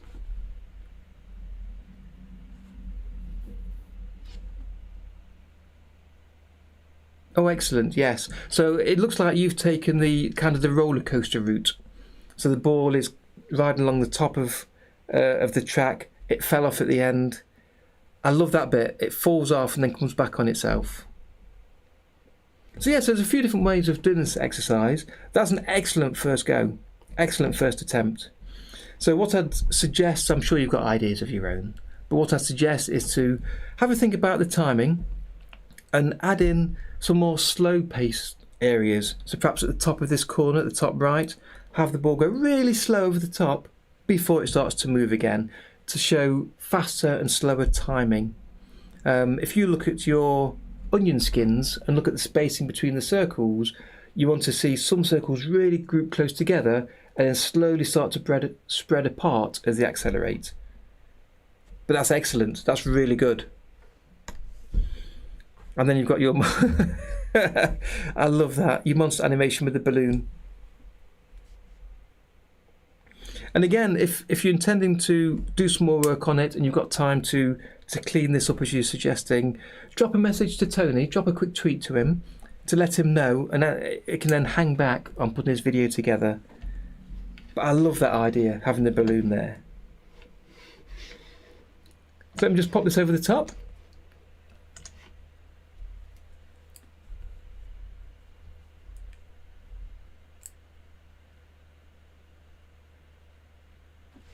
Yeah, I think, Claude, in the later series of Futurama, you can certainly see a difference in the line quality and in the style of the animation. I think it really shows that they used the computers for that. But I'm not quite sure where it changed or how their methodology changed. So it would be really great to see kind of a behind the scenes of it.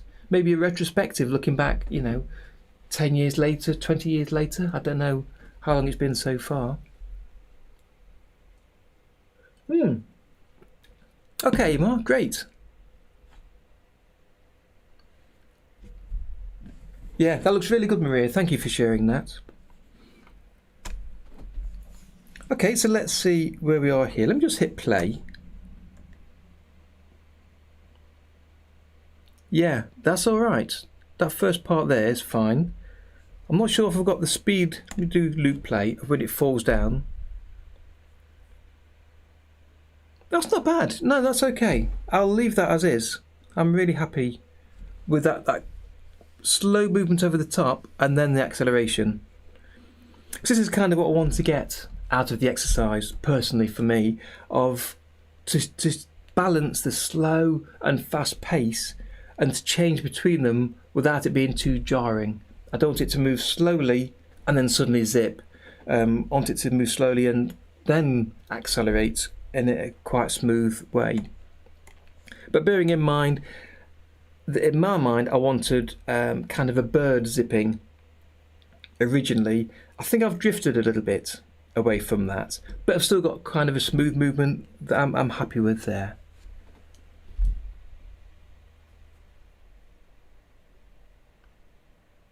Yeah, I think, okay, Maria, I do strongly recommend choosing an area of where you've got some movement, like down here, selecting perhaps on the last frame, and you can click and drag. You haven't got to press individually to turn on these onion skins. You can press once and just drag to show the preceding onion skins and see them all together on screen at once.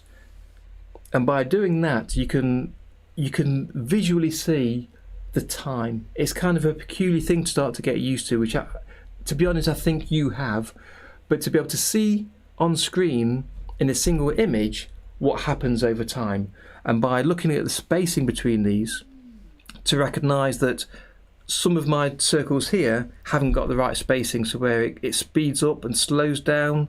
So here in the center the balls are quite far apart, so going a little bit quicker, to here where it slows down, so going quick, then slow, and then quicker, with the spacing increasing between each one. And taking a look at that and then recognizing that perhaps I need to adjust one of them, so I might come back to there, then using the selection tool, highlight it and just adjust it a little bit like that.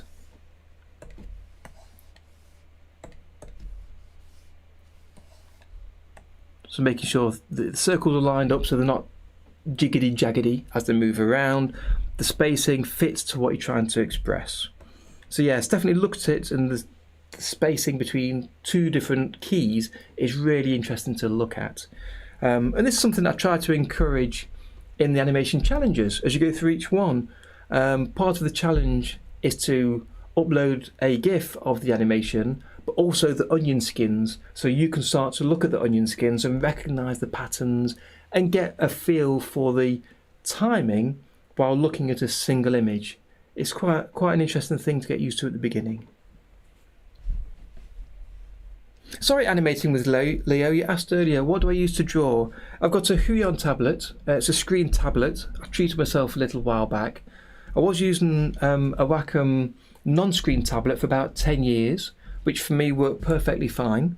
And I've treated myself to a screen tablet because I was intrigued as to whether they're better or they help me. And I don't think it really helps me that much, to be honest, but it just makes things a little bit more comfortable to see on the screen in front of you as you draw. I think it's slightly better, but not massively. Your animations still depend on you doing the drawings, you understanding the software you're drawing with, and understanding the animation principles. The tablet doesn't fix that, but it can help a little bit. So yeah, Huion is what I use. Really nice tablet. I've had it 2 years, or is it 3 years now? I think it's 2 or 3 years, and it's doing well. Still working really well.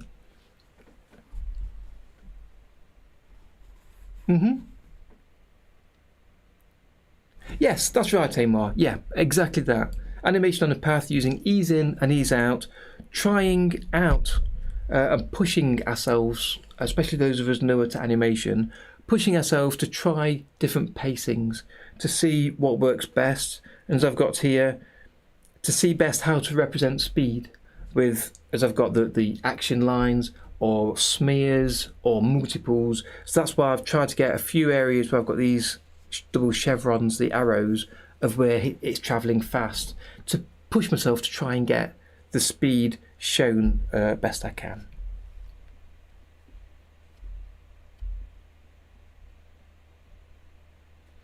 Oh, Claude, too late for the spoiler alert. I've already read the words, but no, I've not seen it yet, the new Space Jam. I kind of liked the previous Space Jam, the first one. It was okay, wasn't great, but it was okay. So I will be watching this when it's released on a streaming service, I expect.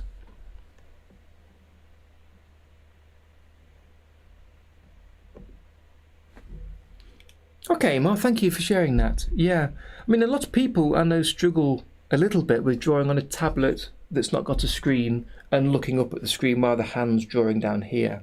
But for me, it's just the same as using a mouse.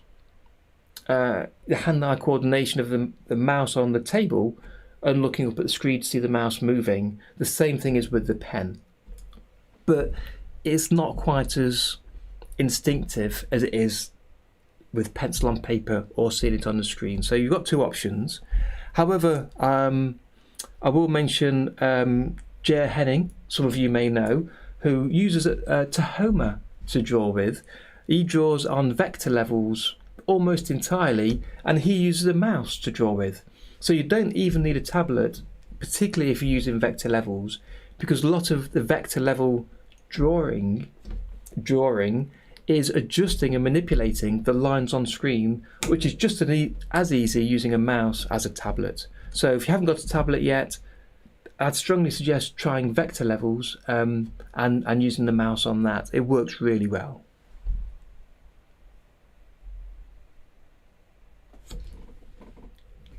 Okay, so where are we up to now? So we've got this speed down here. And you know what? I've been chatting for a while. I'd say we're about halfway through this. So I think what we'll do is, it'll be a good idea to take a break, and I'll let you go down to the kitchen, grab yourselves a cup of tea. For those hanging around, you'll get to see my kitchen here, and a few animations that have been shared on the Discord server, and some art.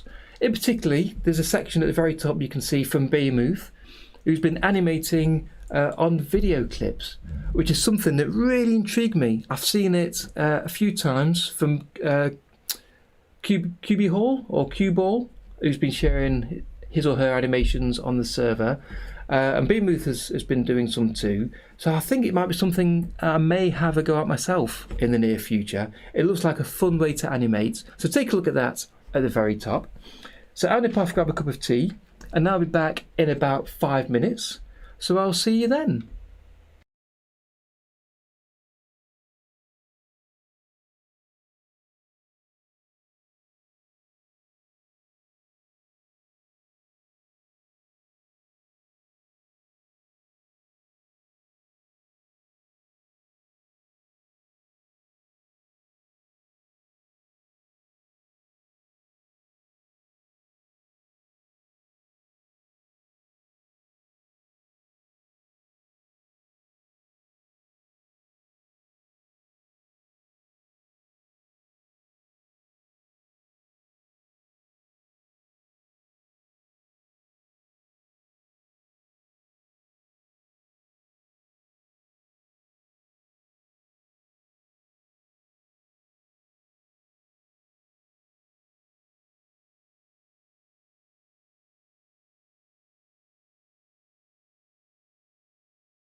Hello there, welcome back.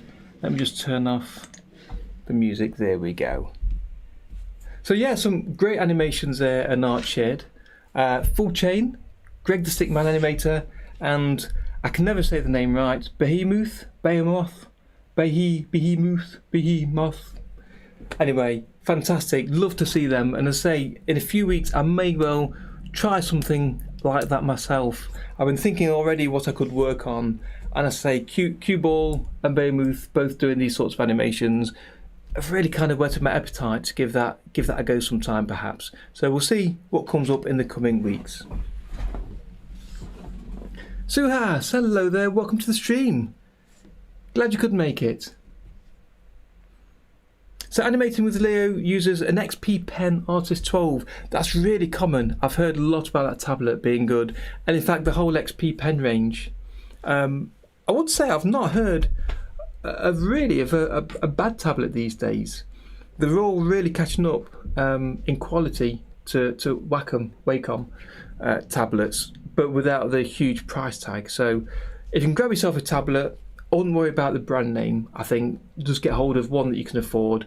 But if you can't, use the mouse, as we were saying earlier. Okay, so where are we up to so far? So Suhas, we're working on this animation practice to work on our ease in and ease out techniques to try and make the ball move around the screen at a different pace in different areas, just to get used to creating a smooth animation and to get used to spacing and timing a little bit. So I've got the ball moving down to the bottom here, about halfway through. Then from 39 to 40, it's just got to ease around the corner here. So let's go in between. I think I've got too many frames to be honest, but let me show the onion skin for the preceding and following frame. So if you've got a chance to join in Suhas, do give it a go if you can, either right now or later when you have chance. And if you can, then please do share your animation over on the Discord server. It'd be great to see what you come up with. So this animation here, this part of the animation, the ball has moved down fast. That needs to ease in and slow down on the corner as it prepares to speed up a little bit to move up the top here. So I'm going to go directly in between these two drawings first. And doing this kind of animation also gets you used to frame by frame animation in OpenToonz, working with the timeline for creating new drawings, using the selection tools I'm doing here once OpenToonz responds, using the brush and eraser and a few other parts of the program. Okay, so I'm going to have ease in from this previous to the following drawing. So I'm going to go really close to this first one.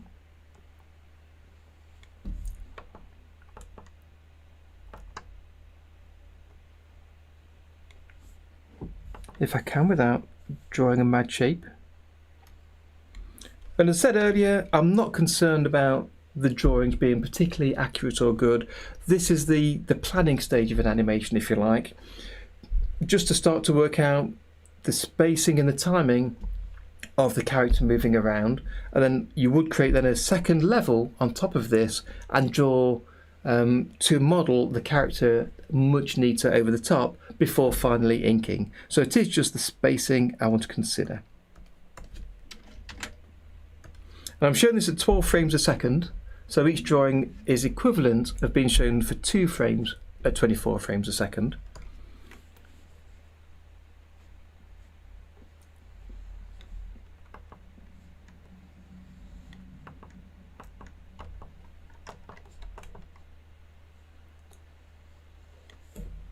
Okay, so I've got some ease in there where the ball is close, and then in between to the centre, and I've got 2 drawings again, it's again the same. And if I just draw a quick timing chart for those, so let me highlight those 2 and press Alt-D to create 2 blank drawings in between. So it's the equivalent here of a drawing there, the final one there. As I'm moving between the 2, Alt-1 really close and then one in between. So put another way, one halfway, and then the next one is kind of like a third, because it's quite common to talk about splitting your timing charts in halves, and if you do that on this next drawing here, you end up with these drawings being equally spaced rather than increasing or decreasing in space. So you're better off doing this one third, then you have a small space, a larger, and a much larger. So it gives you a better spacing for ease in and ease out. So this 144 is close to 45.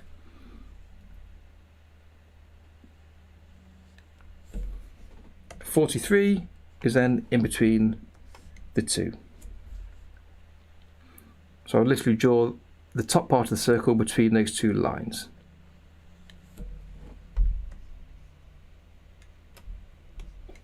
So let me play this by bringing the play markers into the right place and hit play. Just wait for it to catch up.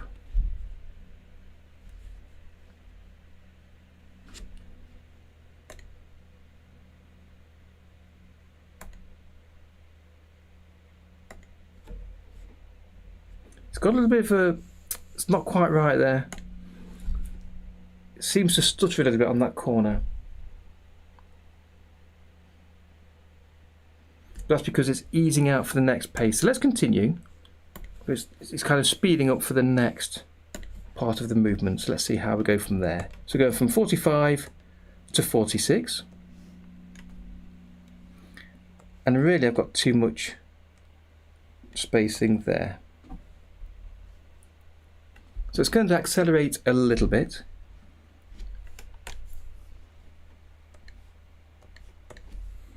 So we'll go in the centre first. Lovely.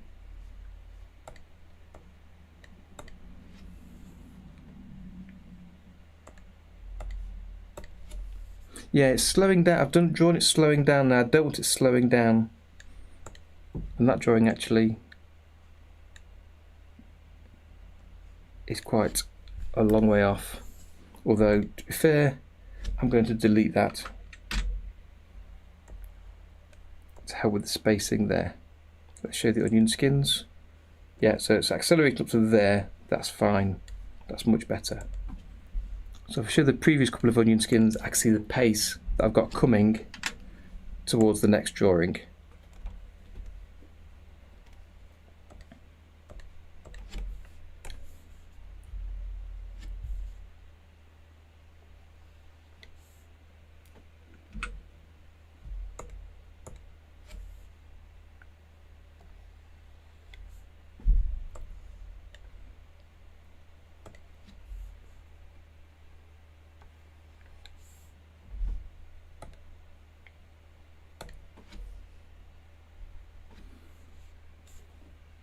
So I'm going to add a small ease in on this corner. Let's say I hope you're able to join in and have a go at this today, and hopefully share what you're doing over on the Discord. And if you're not yet a member of the Discord server, then check down the description below, or you find a link to join us over on the Discord server to chat with other members of the community, to ask for help, to share what animations you're working on, or just to chat with a friendly group of people. Sharo Boy, hello there. I can see you've just shared your animation. And if you don't mind, I'm going to share that with everybody on the stream. There we go. Nice. Yeah. So you can see a varying change in speed, which is really good. I can see you've added some of the action lines to help indicate the speed. Yeah, that's really nicely done. Well done. Thank you. Thank you for sharing.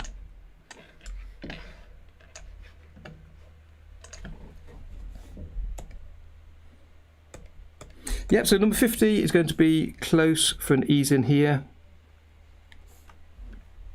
And then from 50 to 52 is a steady increase of speed. So I'm going to take this straight ahead. Let me turn off that, and I'm going to add some fixed onion skins between those drawings. And I'm going to go straight ahead from drawing 51 to 52.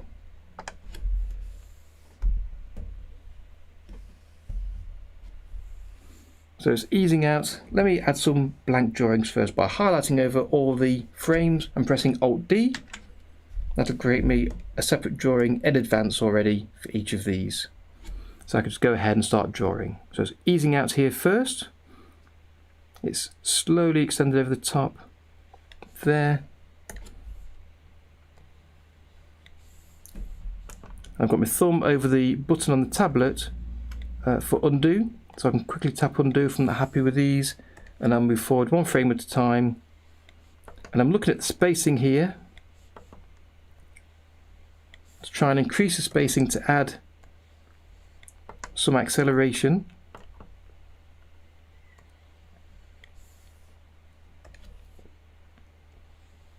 Ooh, not too large.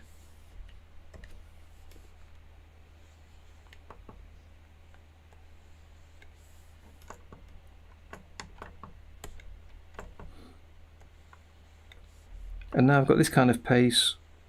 I want to keep it at that pace moving along.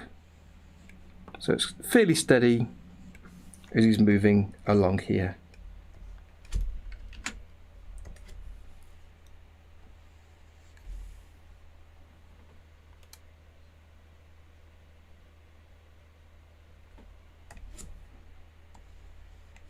So hopefully you can see these are evenly paced, evenly spaced out, I should say.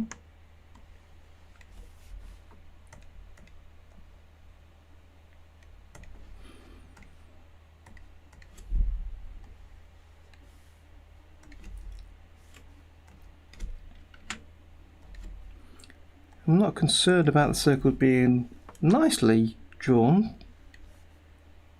but I'd like to have them quite close. And the last one. And then go from here to here. Again, it's a nice steady pace. I want it to ease out. So again, I'll continue with the straight ahead. Let me add some blank drawings first. It's always easier. Let's hit save.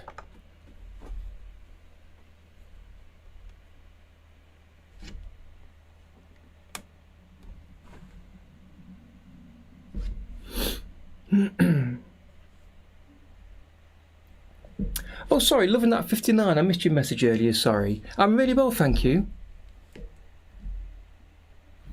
But if you're new to animation, you're in the right place. The idea of the channel is to go through some basics of animation, to bring everyone up to speed, not only in animation, but in learning the animation software.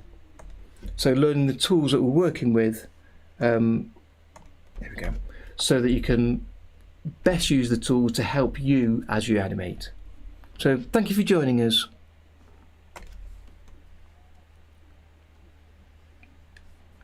So I'm going to accelerate out of here.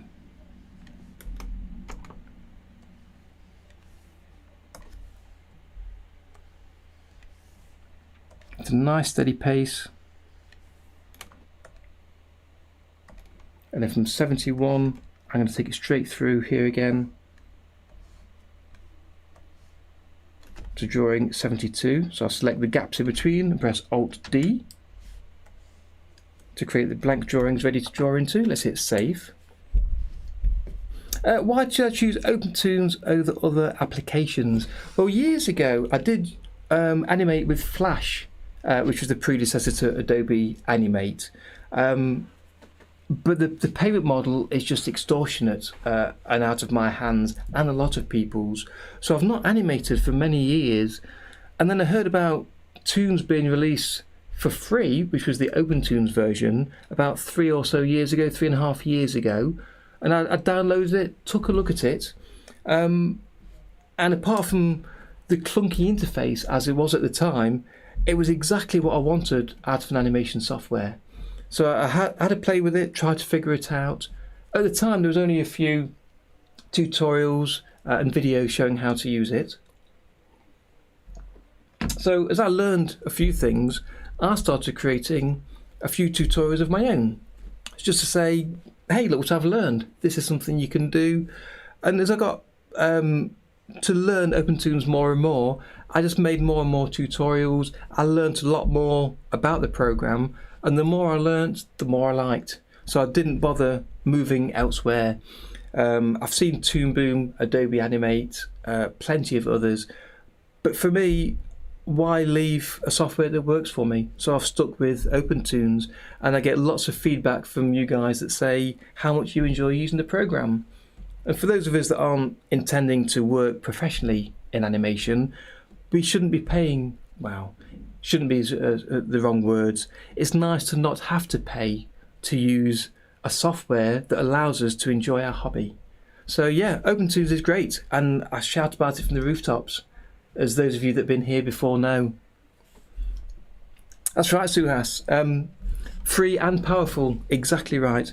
It works in the way I like to think about animation. I come more from a traditional animation background where animators drew on celluloid and photographed the images together. So thinking about stacks of images that make up an animation, organised into characters and backgrounds, matches perfectly for me with the idea of drawing levels and columns for stacking them on top of each other.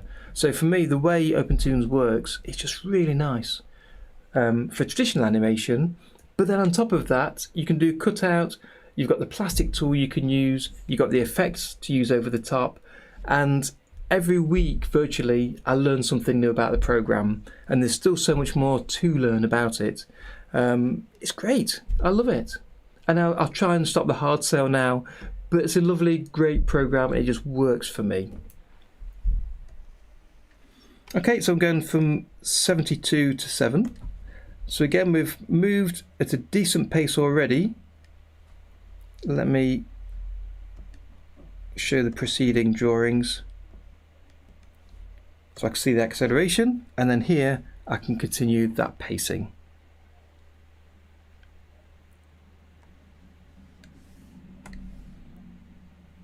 In fact, that's, even though it's got to the corner, I'm going to adjust the preceding drawing, and there we go. Is a good example of how, we'll have two around there, how you can adjust what you've already drawn, which is the benefit of digital drawing. Keep these close together as it goes slow around the corner.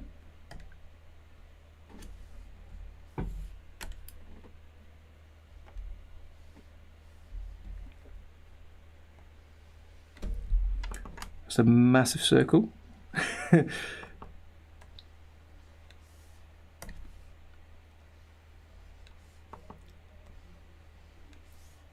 So I'm really happy going straight ahead here. I think this works perfectly fine. I'm going to get rid of 76 by deleting it and pulling this back. So 77 to 78. So we need a little bit of slowdown here.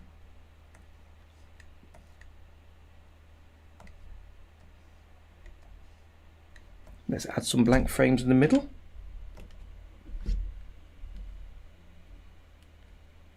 Oh, you bought a drawing tablet, excellent. How's that working out for you?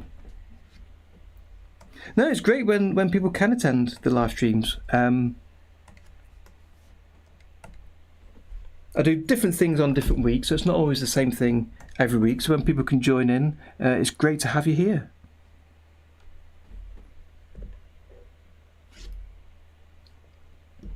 So let's give OpenToonz a chance to catch up.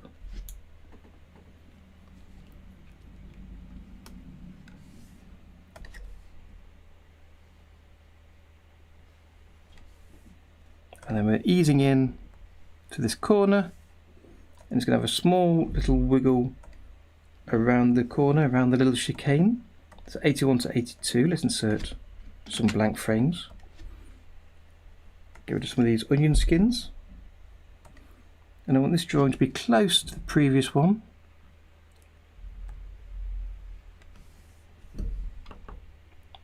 Again, I've got my thumb on the undo button of my tablet. not everyone likes tablet buttons. They're quite happy to use the keyboard. But for me, holding onto the side of the tablet as I draw is a comfortable position, whereas having your hand over the keyboard as you draw, you're kind of hovering. It's a bit peculiar, but holding the tablet for me just works really nicely. Oh, 1 to 200 has shared the animation. Here we go. Let me just click on that to see it full screen. Are you happy for me to share it on the stream, Wanted? It's up to you. I'm happy to keep it off screen if you prefer. You let me know.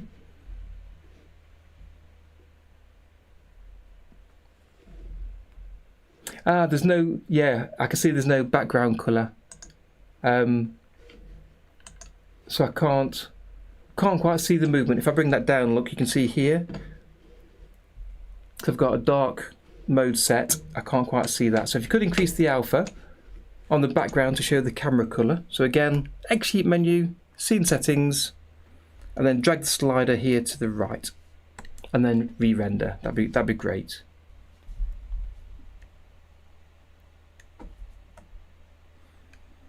Okay, so let's add these onion skins so I can see the timing here.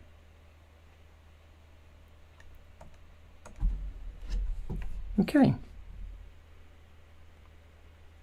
So a little on that side.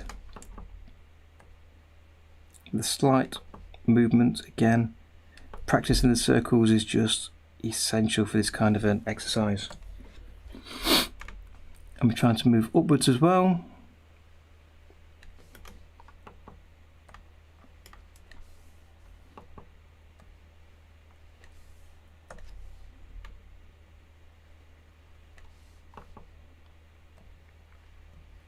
That one could be trying to get halfway between those two circles. I'll use the selection tool to move it outwards a little bit to try and follow that circle round. And then we'll add another frame to ease in to the final one, which will be close to here.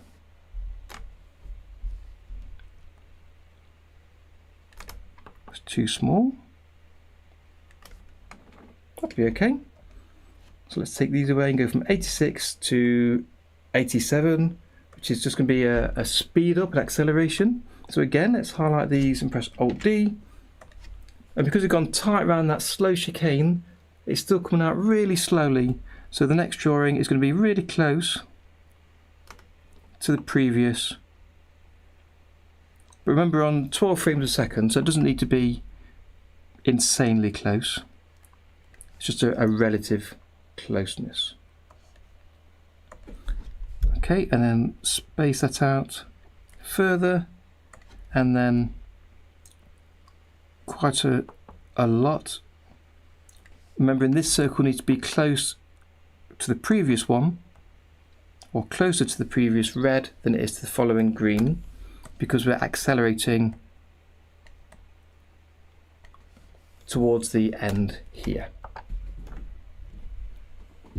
Of course you can, Suhas, if that's what you're more comfortable with.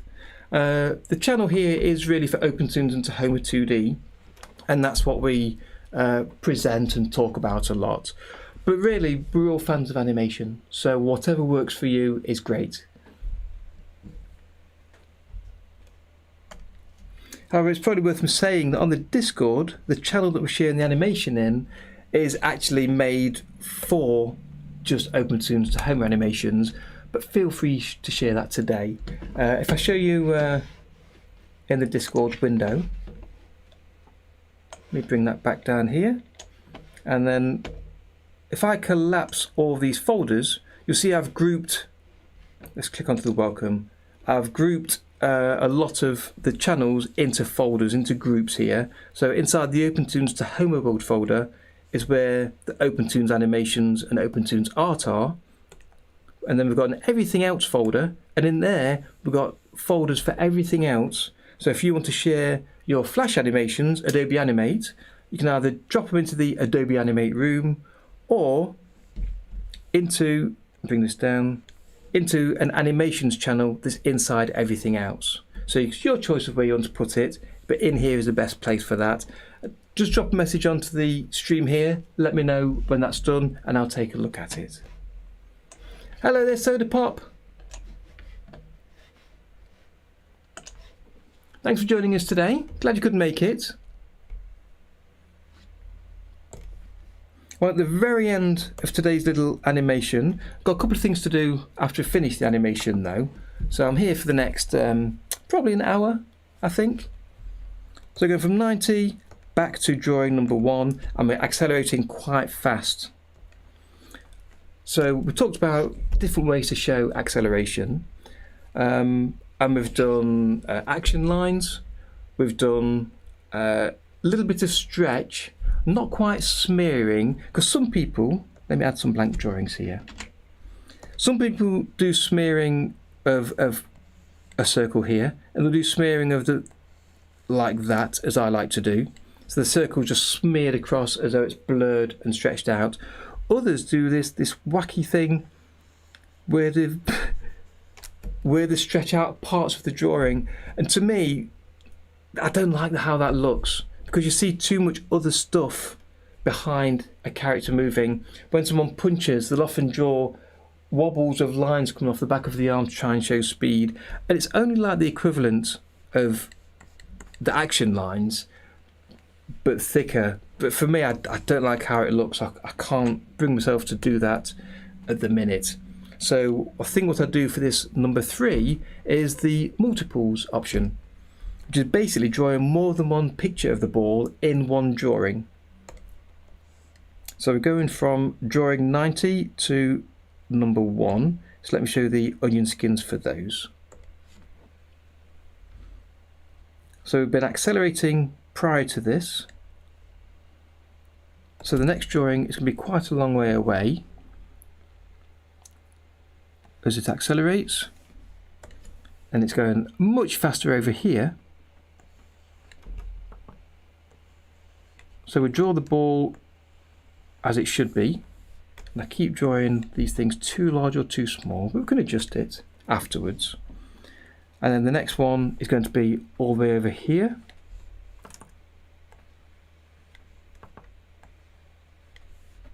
Then using the eraser, let's get rid of these extra dots that appear.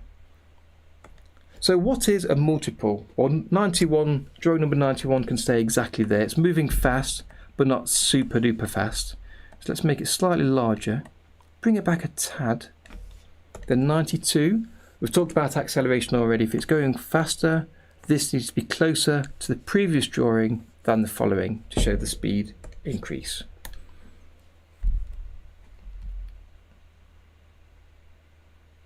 Yeah, exactly, Maria, and it's worth experimenting to find out what works in what situations. And some people like the smear frames in the different styles, and that's great for you. It's just not for me, that sort of style.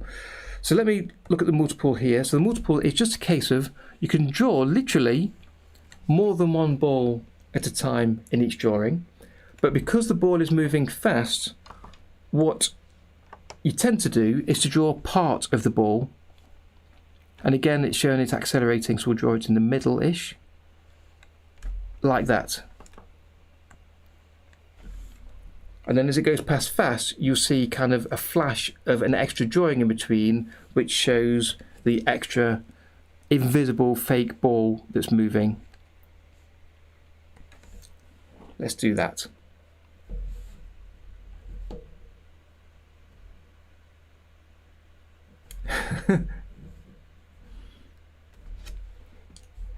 Is there something wrong with your shift key or caps lock key, Soda Pop?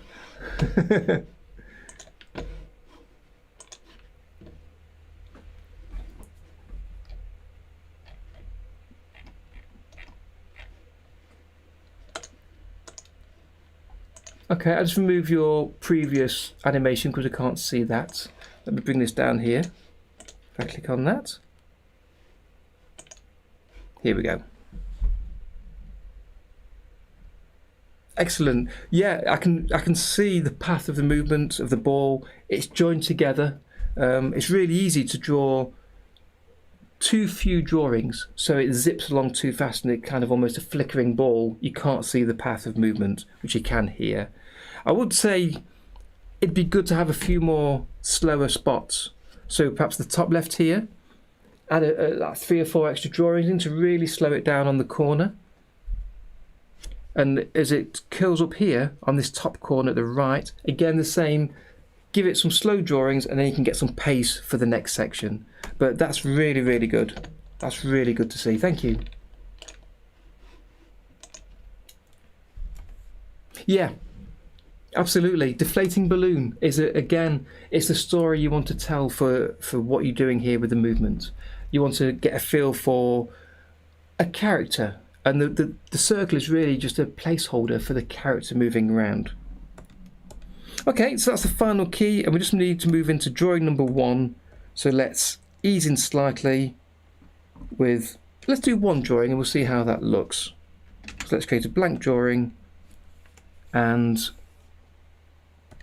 show the onion skins between 93 and 1. And we'll add it on the end here. And we might want to ease in and out of that drawing. Let's look at the start of the animation from drawing 1. So it eases out there already from drawing 1. So perhaps at the end, 94 needs to ease in to that drawing, so that drawing 1 here is kind of the start point. So that's a slowing into that and then speeding out again. So let's rewind to the beginning.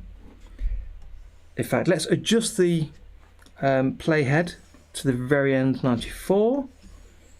Move the start playhead to drawing 1, and then we'll hit loop play and see what happens with this. Let's save first before we go any further.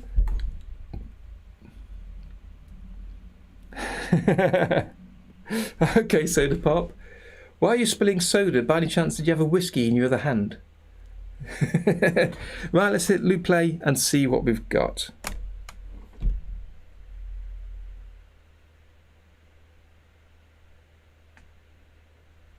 Let's turn off the guide layer.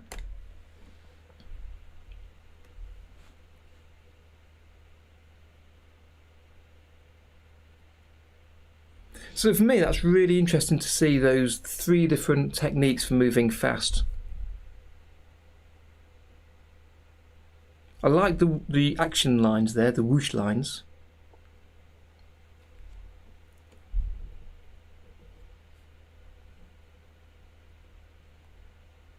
Yeah, I like all 3. I need to have a think about that, of which I prefer.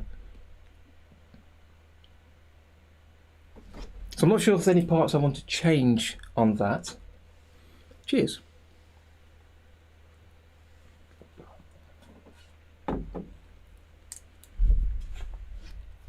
So I think that's okay. Let me look up there on that screen. That's a lot easier to see. Yeah, it's like a bee buzzing round a little bit. Zzz, zzz, zzz.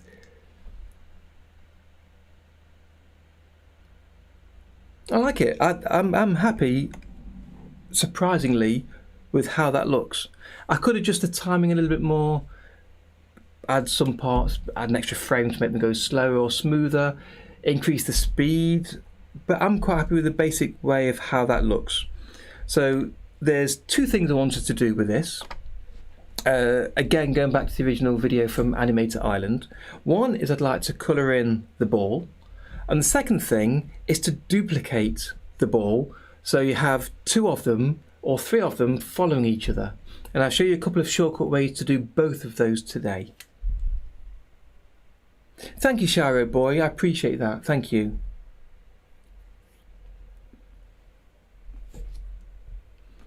So the first thing to do is to duplicate this before I colour it in. It'll make it easier. You'll see exactly what I mean there. Let me turn off any onion skins. There's that one. Oops. There we go. And I'll delete the extra drawing one at the end that I don't need. And the way to duplicate, there's a few ways you can do this. I won't go into all of them. In the example video, again, link below for Animator Island, in his video, he saves his first animation, then he moves to disk and copies files on disk. I'm going to stay inside OpenToonz for this. And the way I'd duplicate this, if you click on the bar at the very top of all the frames here, you'll notice the colour of the frames all change. So click one and click the bar. Click one, click the bar. And it makes them all lighter, which means they're all selected. Now they're all selected, if you go to the cells menu and down to clone cells, this is a way to duplicate all of the selected cells. Now it doesn't necessarily duplicate the level, it just duplicates the cells you've selected.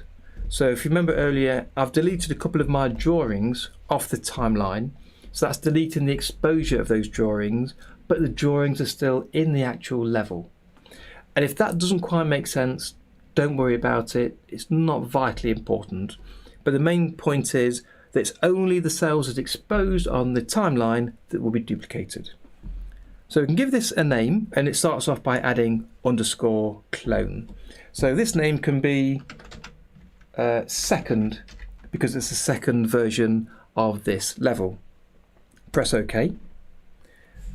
And that will duplicate that level or those cells into a new level called second and expose them directly on the timeline. And you can see here the start of the first drawing. You can see the name of the level here is C, and this level name is second. You can just see that at the start. Thank you, Animation Overload. Good to have you with us today. Glad you managed to join us and spend some time here. There's a few more things to finish off here, perhaps the next 15 minutes or so. So perhaps check it out on YouTube later. Otherwise, hopefully I'll see you next week for the next stream. So now I've got a duplicate copy, I can go back to the first. In fact, now I've got a duplicate copy, let's move this duplicate. And we'll do that with the Animate tool. So we'll click the Animate tool. Got position selected here. I've got Col 3 highlighted in the first drop down, which is what we're animating. That's highlighted in yellow. Let's just change that to be second, so recognize the column name. Change the ball column to be first, so we've got a first ball and a second ball. So in the second ball column, you can see second here, we're changing the position, changing it for the whole, all the drawings in this column, not just for this one drawing. So let's click and drag that to one side. Let's put it behind by a little bit. Abhinav, hello there. So you've already done the exercise, excellent. Feel free, if you're a member of the Discord, to share it with us, or if you're not a member yet, down below in the description you'll see a link where you can join the Discord server, and that's where other people are sharing their animations too. I don't know if you've seen this already. So if you do join us, in the OpenToonz to Home of 2D world, there's a Your Animations channel, and that's where people are sharing their animations they've done so far. So if you want to share yours, that'd be great to see. Yeah, when the video came out, it got me excited to have a go, and that's why we're doing this here today on the stream, because I really wanted to have a go at animating this. So I've now got the second column offset by a little bit, but the ball is moving at the same pace, obviously, because the same drawings are shown here. And as Ferdinand showed, he offset the drawings as well to delay them. And he did that in a slightly different way to me. So what I want to do is I want to have these drawings happen slightly afterwards. So again, click the top bar to highlight all the drawings. Click and drag the bar to the right, and then you can offset them. So in frame 1, you've got drawing 1 in the first column, then drawing 2, then drawing 3. And when you get to drawing 3 in the first column, you then get drawing 1 in the second column. So it's slightly offset, so you can see one ball following the other. You can offset it by as much or as little as you'd like. But there is a gap at the start, of course, where there's no drawings now in the second column. And because I've pushed it to the right, there's an overhang of the extra drawings at the end on the right. So all you need to do is click and drag over those 3 drawings, press Ctrl X to cut them into the buffer, then go to the start and we'll paste them at the start with Ctrl V. By pasting, it inserts the other drawings to the right. So if I undo that, an alternative is to right click. Oh, it's not in my context menu yet. From the edit menu, there is a paste into, which pastes them into their space without inserting the other drawings along. So now the drawings are slightly offset all the way through the animation. So if I just loop play on that, the second drawing follows the first, but it's also slightly positioned in a different location on screen. But they're very close here, so let's move this to the right even more. Another 2 frames. So again, go to the end, highlight those overhanging frames, Ctrl X,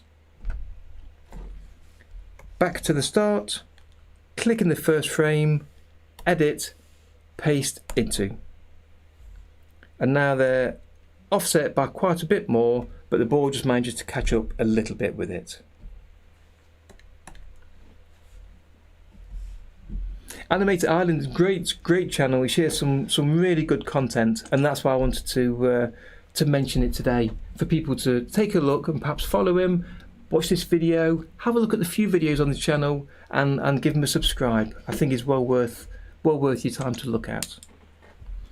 Okay, so that's 2 balls. Let's add a third as he did. So again, from the first column, I'm going to highlight them all by clicking the bar. Sales menu. In fact, before I do, let me hit save. Save early, save often. Just in case there is a problem, let's get this thing saved so we don't lose what we've got. So wait till OpenToonz comes back. Here we are. So they're selected, sales menu, clone sales. We'll name the level again, just so we can keep track. This is the third ball. That'll be exposed onto the timeline here. We'll name the column third. I'll organise it by clicking and dragging the bar at the top, just so they're in the order first, second, third. And again, I'll offset this from the first one. Let's bring it down a little bit so they're not quite in the same place. I will click to highlight all the cells and I'll push them forward a little bit so it's just behind the second copy. So here is drawing 1 of the second copy at the top left, and now 2 frames later is the second drawing 1, so that's really close. So we might adjust the timing there. 2 frames isn't much, 3 might be better. Let's see. So again, we'll go to the end. For the overhang, I'll click and highlight those, press Ctrl X to copy them into the buffer. Go to the first frame, edit, paste into, so now they're joined up. So I'll hit save again, and then replay that and see how close that is. So we should have 1 ball quite a long way ahead, and 2 close together behind, but not quite sitting on top of each other, to give us some overlap.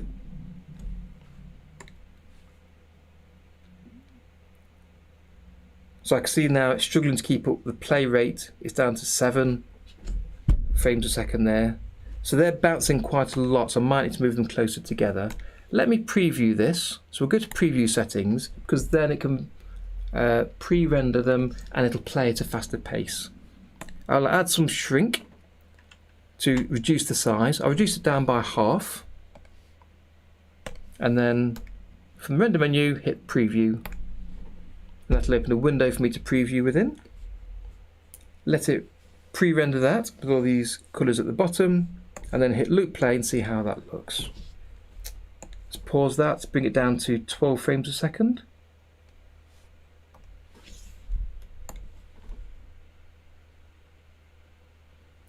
And this is where it's good to have the pauses, the slow parts in between the animation, so while you've got three balls following each other, it gets a chance for them to catch up with each other before they shoot off quite fast.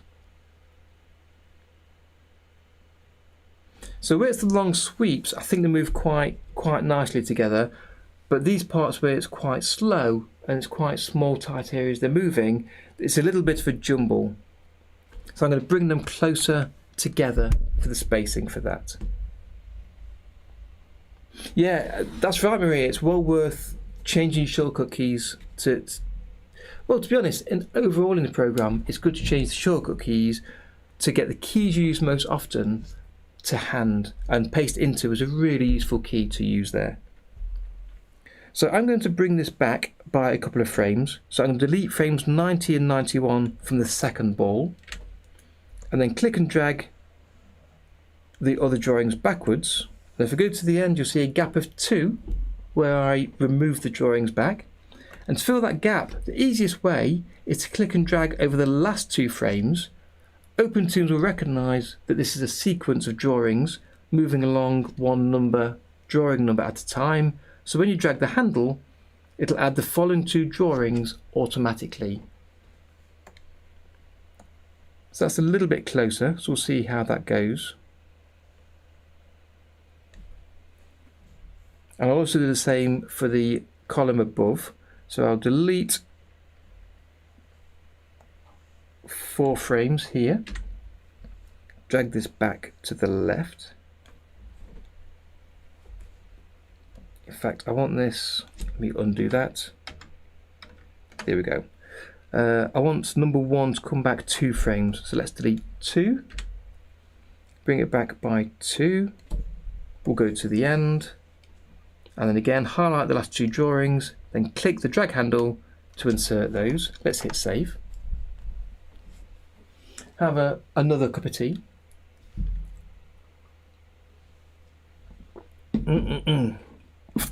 That's the what you need to power animation, a lovely cup of tea. And we can fiddle with this all day long to change the timing, and we can change that as we need to. So the final thing I wanted to do was to add some colour into these circles. So we've got 3 separate levels, each with their own sets of colours, their own colour palette here on the right. So we can create different colours for each ball, and having a colour on the ball will make it easier to read and easier to look at. So we can choose the fill bucket tool, and we'll add, we've already got a colour here, the colour blue. Let's set this to a nice bright red colour. And if I want to fill in these circles, I will hide the other 2 columns so I can clearly see what's on this column in the first column. And you can use the fill tool to fill areas. I'm in the Toonz raster level because the fill options are different on different levels. Filling in areas in normal mode. A normal mode means I just click inside the circle and it'll fill. Excellent, Shiro. Yeah, honestly, changing your shortcut keys can really make using OpenToonz much easier. One, for instance, that I added is the reset rotation. So let's just grab the rotate tool. If I rotate my canvas to draw whatever I'm drawing, it's sometimes easier to rotate. You can right click and you can choose to reset the view for everything with Alt-0, or just the zoom, rotation and position. But I've changed the rotation to have its own shortcut, Shift-R, which I've mapped again to a button on my tablet, so I can just tap it, and assuming I've set it up since updating the driver, it'll reset the rotation. So adding your own shortcut keys is really useful. So tilde key for delete action. Okay, excellent, yeah. Please do get in there. And for those that don't know, in the file menu, it's configure shortcuts. And that's where you find your shortcut and change each of them as necessary. Okay, so we can change the colour by clicking inside the circle and pressing fill. And you can do that for each one individually. The easiest way though, and the quickest way in our case, we want to highlight, fill all the drawings in the level wherever they are on the screen, the easiest way is to use the frame range option at the top here. So on the first frame, tick the frame range option. I'll also use the rectangular fill option, and if you click and drag a rectangle outside of the whole camera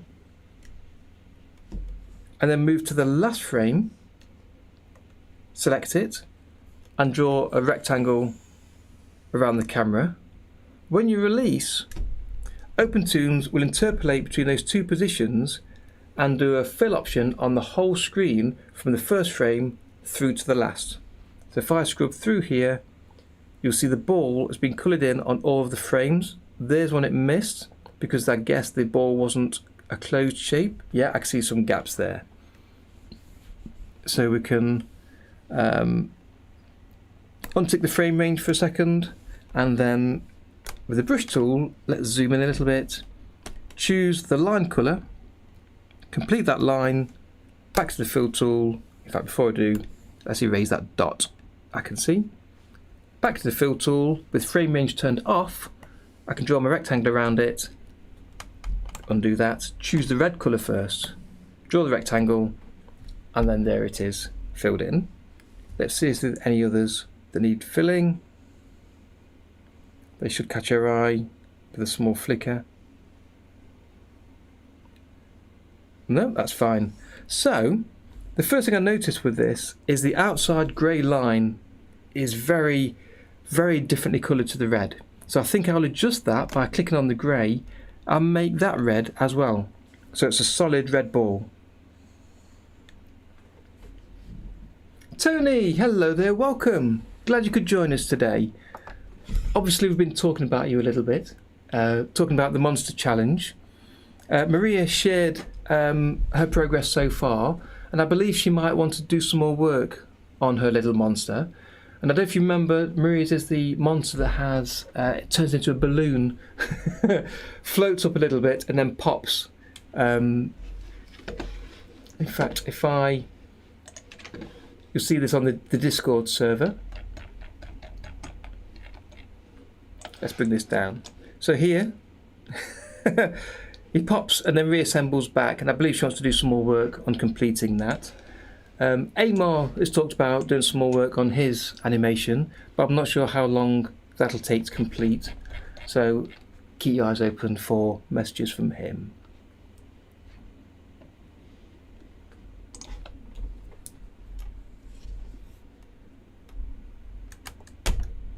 Oh, sorry, Amar, have I just looked at the wrong one?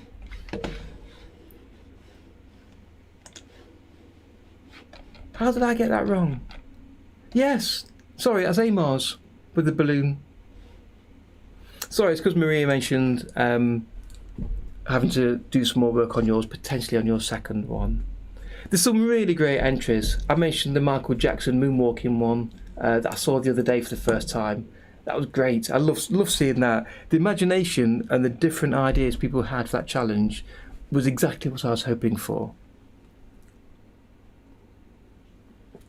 So today we're working on a small animation exercise that was suggested by Animator Island, Ferdinand Englander. And we're almost at the end now. We've been working on since 3 o'clock. It's been going for a couple of hours. And I've suggested a few people try this where they can. We've had some entries already showing us what they're working on, which is great to see. And I've taken my time as I've working through this just to show step by step how you might do each section. So it's going really well. So we've coloured in the first column. So let's look at the second column. So I want to do the same thing again. So again, I'll choose a nice colour, and we'll choose a bright blue kind of colour for this.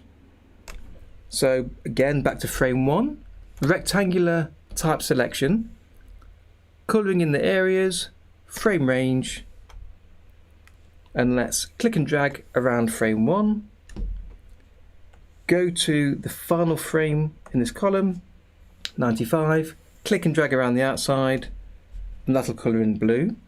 There is that one missing drawing that I know will definitely not colour. There's some more at the start here. So let's turn off frame range, go back to normal fill. Tony, thank you very much. Oh, that'll buy me a coffee. I appreciate that. Thank you. Tony there with his super chat again. It's not the first one. Thank you for handing that in. So let's just check for any more gaps. There's another one. Yep.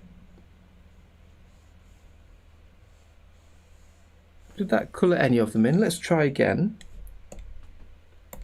So again, back to rectangle, frame range, areas, blue, draw around the outside on the first, go to the end, draw around the outside, and then wait. And then when it's finished colouring, it goes back to the first frame where you added the colour. Yeah, that's got it. So there's one over here somewhere where there was a gap and it couldn't fill. There. Bingo, bingo. So back to normal mode, turn off frame range. Let's tidy this up to erase the dot.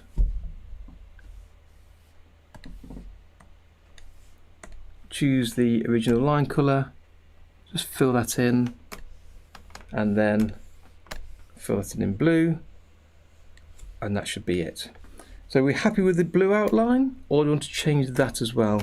I think I will change that to more of a similar sort of blue. In fact, can we copy this over? Let's give it a go. I did see a fix or a feature added to OpenToonz where you can copy colours over other colours. And yesterday I upgraded my OpenToonz to the latest nightly build, so that might have it in. So I'm just going to save that, give it a second to complete saving.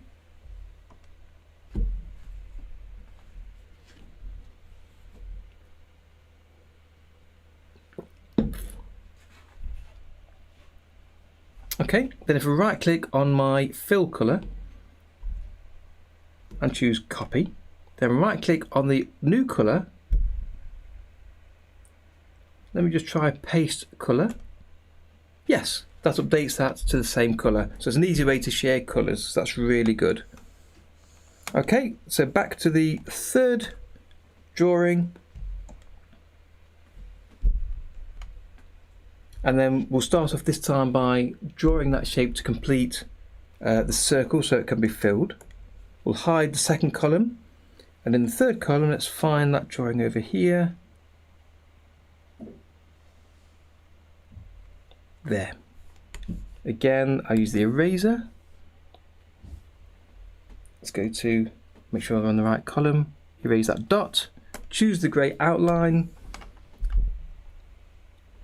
and I'll just draw over that line there. And then we'll choose the correct colour. Let's change this one to a green.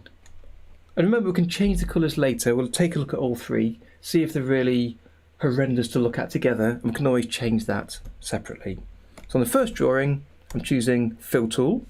I'm going to draw around with a rectangle. I'm filling in areas, turn on frame range.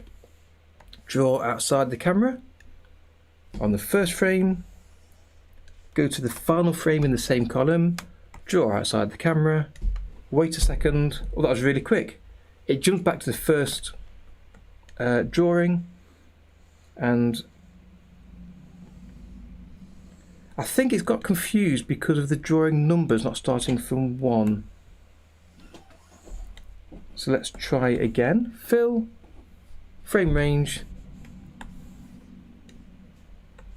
first frame, and last frame. That happened really quickly. I think that's too quickly. So let's try it from drawing 1 through to the end. There.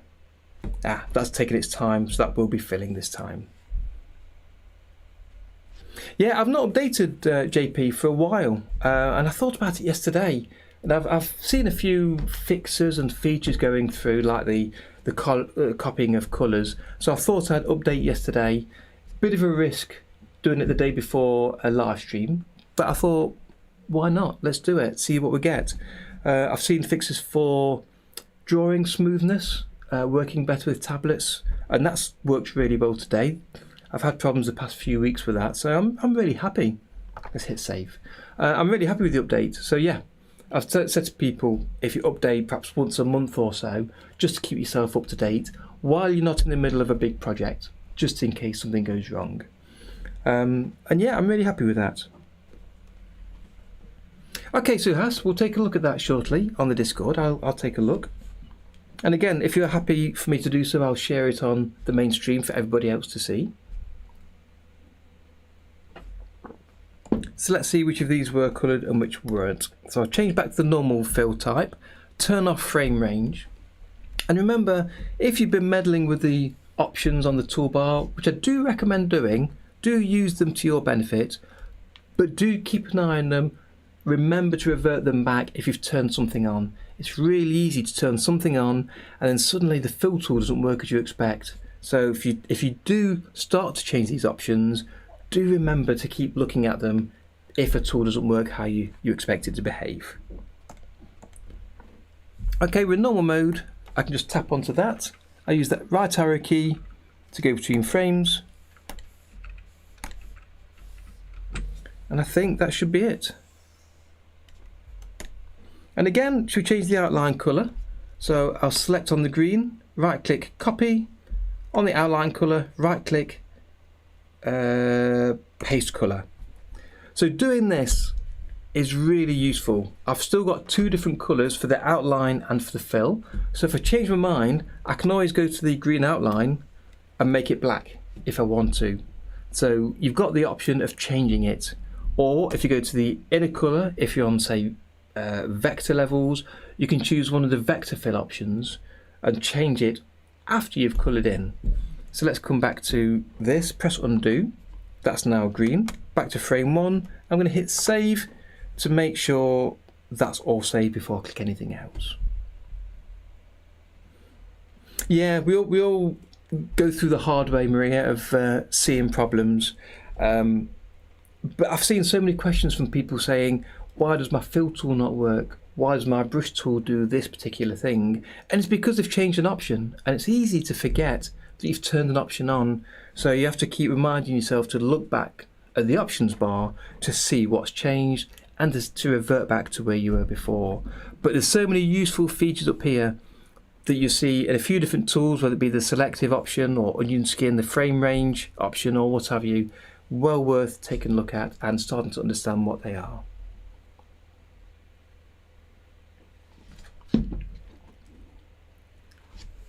Moyman, yes, the vector level fill is a challenge for everybody.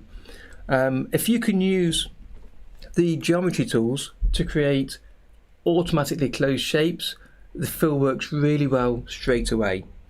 Failing that, if you use the tape tool to close up a shape from the start to the end, and I can show you that if you want me to, just say so in the chat, then that also helps the fills to work.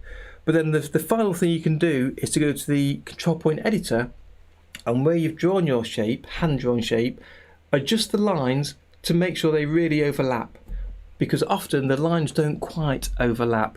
And again, I can show you that if you want more detail. But it's a challenge to work with. But again, I mentioned Jer Henning earlier. He works with vectors all the time, and because he understands how they work, he doesn't have the problems that the rest of us have. So he's got his own channel. It's worth taking a look at.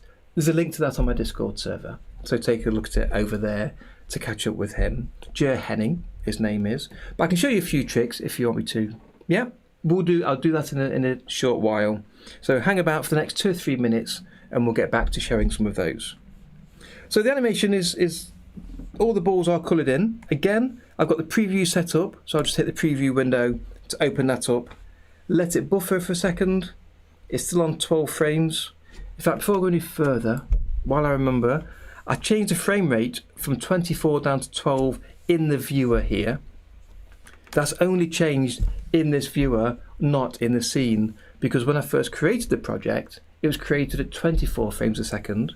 So to change that, if you go to the X sheet menu, scene settings, and then make sure you change the frame rate at the top here to 12. And just close that. and now when you do preview or render, it'll automatically know that it's supposed to be 12 frames a second. So let me just hit loop play on there. So now the balls are filled in with a solid colour, it's much easier to see them moving around and chasing each other.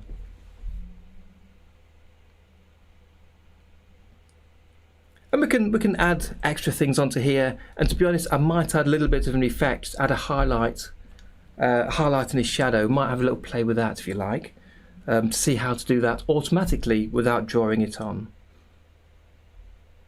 But yeah, I'm happy with that. That's really, it's a nice flow of movement.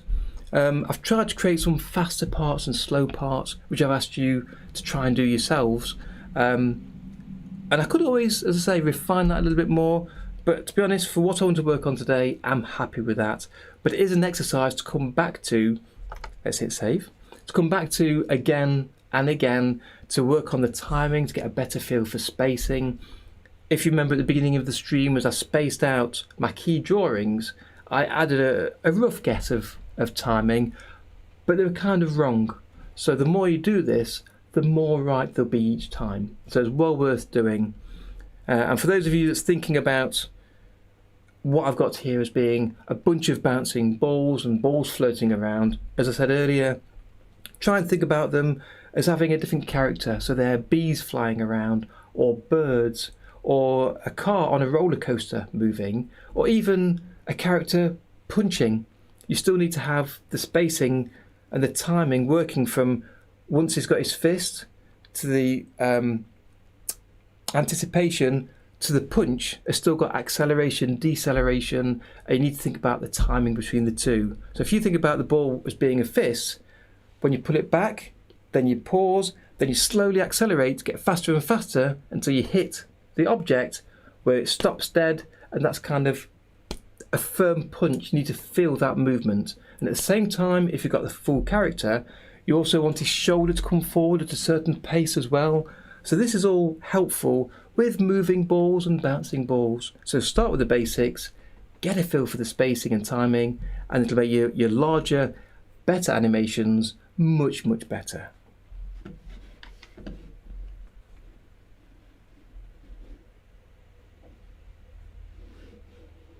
Yeah, thank you, Maria. Birds flying in a group and then dispersing. That's kind of the idea of them following each other. Yeah.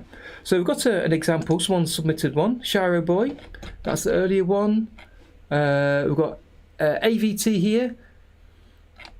Made in FlipperClip, and it's an MP4, not a GIF, which means it won't loop, but that's fine. We could just replay it. Yeah, that's a bit like a balloon. Losing its air and moving around. But as I say, if you try and join the end up to the start of the animation to keep it going in one complete cycle over and over again, and do add some different timing, some faster times, some slower times, to practice working on your ease in and out and the timing between movements. But yeah, that's really nice so far. Excellent. Sharo Boy. A bouncing blue penguin.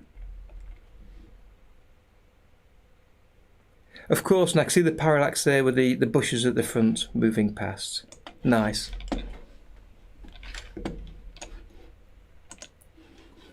Okay, so before we get on to the finishing off points for this animation, we talked about vector lines and fills. Let me show you a couple of things here.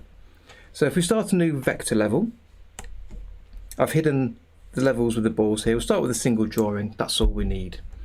So if you can choose to use one of the geometry tools, let me change the size down. Just delete that. So choose geometry, rectangle. I'm using the default line here. Let me add a new palette entry and fill it with red. So if I tap to fill, it fills it in with red every time because it's a closed shape. Now I talked about if you draw lines yourself, it's not always closed. So let me draw this line here.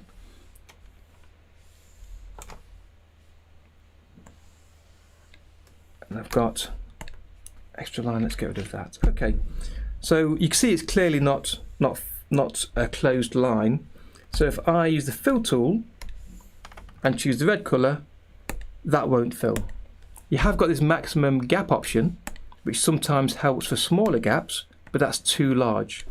So as I said earlier, if you use the control point editor, you can select on your line to try and move the line closer to fill.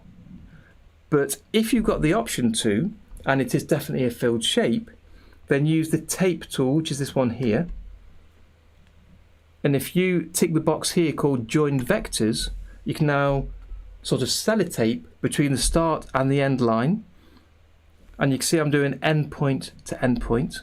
So I can click and drag from one line to the other. There we go. And that's now created a closed shape that I can then fill because it knows it's a closed shape. So if you've got a single line that's a shape, you can close that up with the tape tool. If you don't want to use the tape tool, let's get rid of that. You can use the control point editor to make your lines try and overlap. Let's fill that. So that's filled because the lines are definitely overlapped. If I zoom in and use the control point editor, you can see the endpoints here of both lines are definitely overlapped. They kind of really strongly overlap.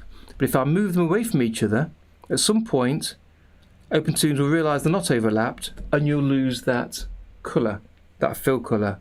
And sometimes if you put the line back, it'll automatically fill it up with the colour. Sometimes it won't. You'll have to hit the fill tool again. But you want to consider that the line you're moving, the point you're moving, is the centre of the black line that I've drawn. So if I look at the fill tool, bring the maximum gap down to the smallest and try and fill, that won't fill now because the gap's too big. Using the control point editor, if I move them close, so they appear to be touching each other, and now if I try to fill, it does fill. And if I move these points away there, even though they're still touching each other here, it doesn't recognise it as being a filled shape because the lines don't cross over each other and it's not an enclosed shape. So you need to be sure that your lines, which is the centre point, really do overlap as close as you can to get to each other. And you can use the handles to adjust them, try and create a neater join. So now if I try and fill here, that does fill. So you kind of got to consider it's not just what you can see with the eyes of the black line that's drawn, but the centre point of that line as to make sure they're really touching or overlapping. So I hope that helps you understand vectors a little bit and might help with some of your fill issues.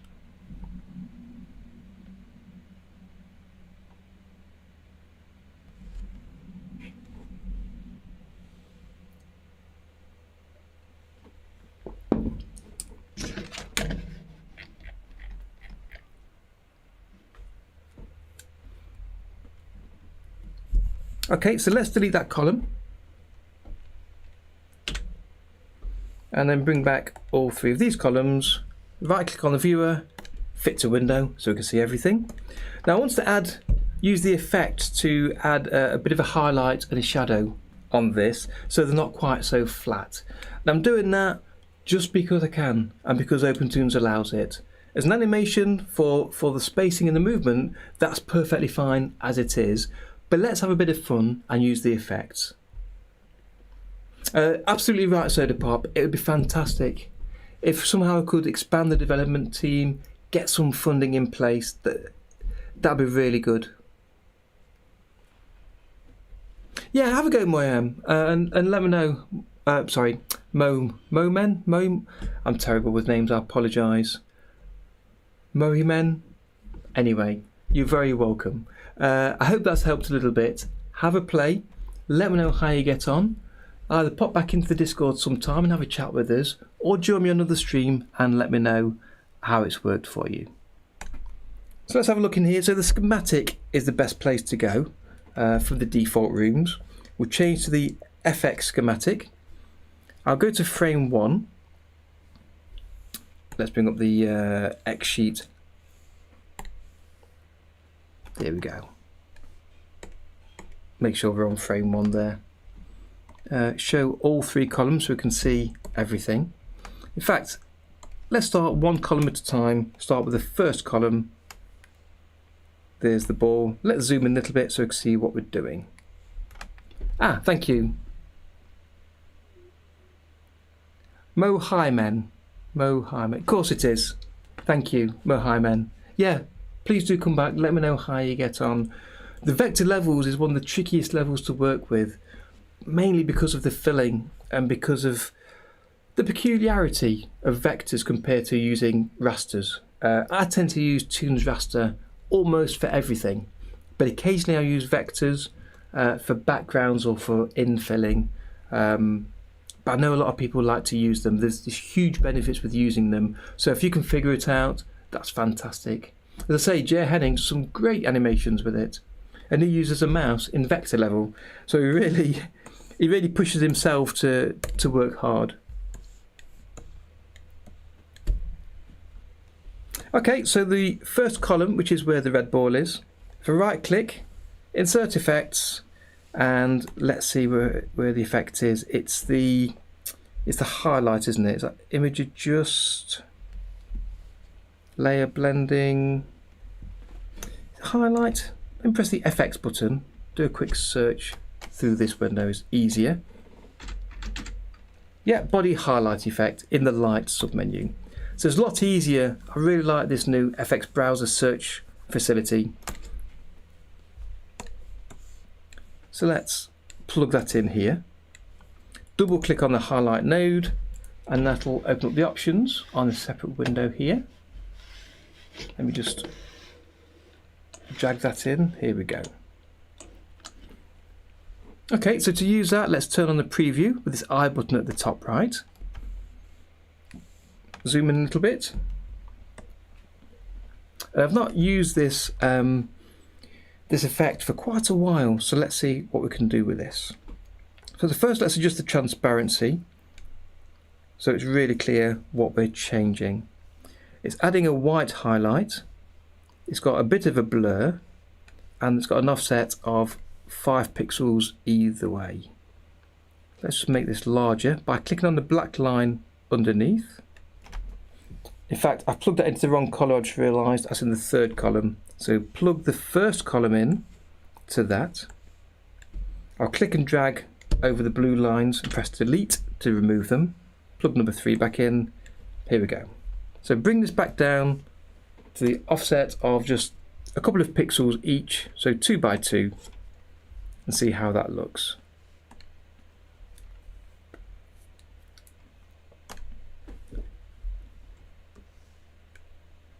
So add a bit of transparency, and that's at the top right. I want it to be at the top left for the highlight, so that's X is left and right, and Y is top and bottom. So it's fine towards the top, I think. So the X wants to be the opposite side, so let's do -2. Yep, that brings it round to the left. So if I zoom out, that gives me that dark highlight. The transparency is about halfway, that's fine. The blur is the blur at the end of the transparency. So if I bring this down to 0, that gives me a tight line, a really neat line without any blending. So I want a little bit of blending, so again, 2.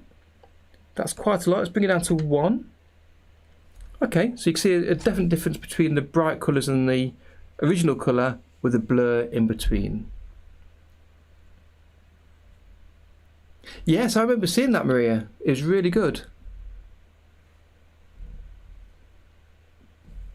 Yeah, full SVG import would be really nice. It's something that I know people use CSP and other programs and want to bring in their the line work from a software they understand to then do the filling and animation in OpenToonz, and that would be great. But as you say, we need developers to work on it, to put some time in, and I'm not expecting shouldn't do that at any time in the near future, because at Studio Ghibli where he works, they don't use vectors, so why would they pay him to do that? So it's unlikely to be changing for a while until we get a developer that really wants to work on the program, or we can get some kind of funding in place.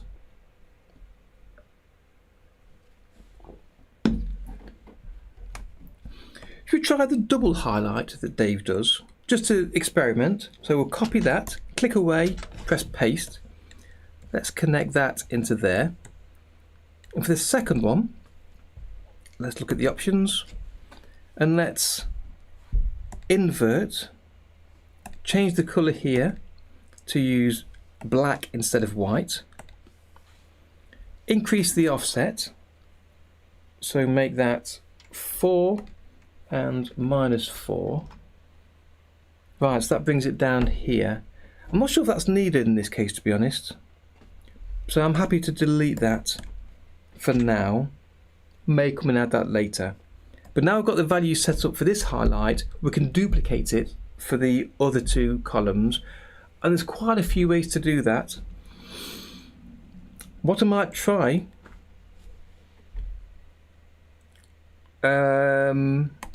yeah, I've not tried this before. Let me hit save. Let's try something new.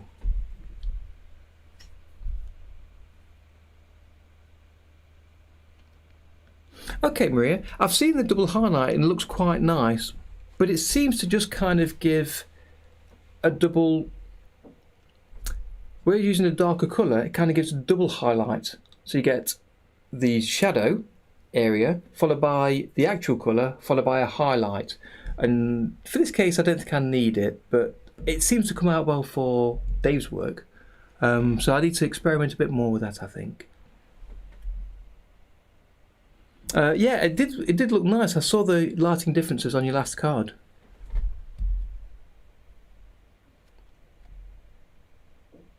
Amars, they added the map of the animation you want to do. Where have you added details of that?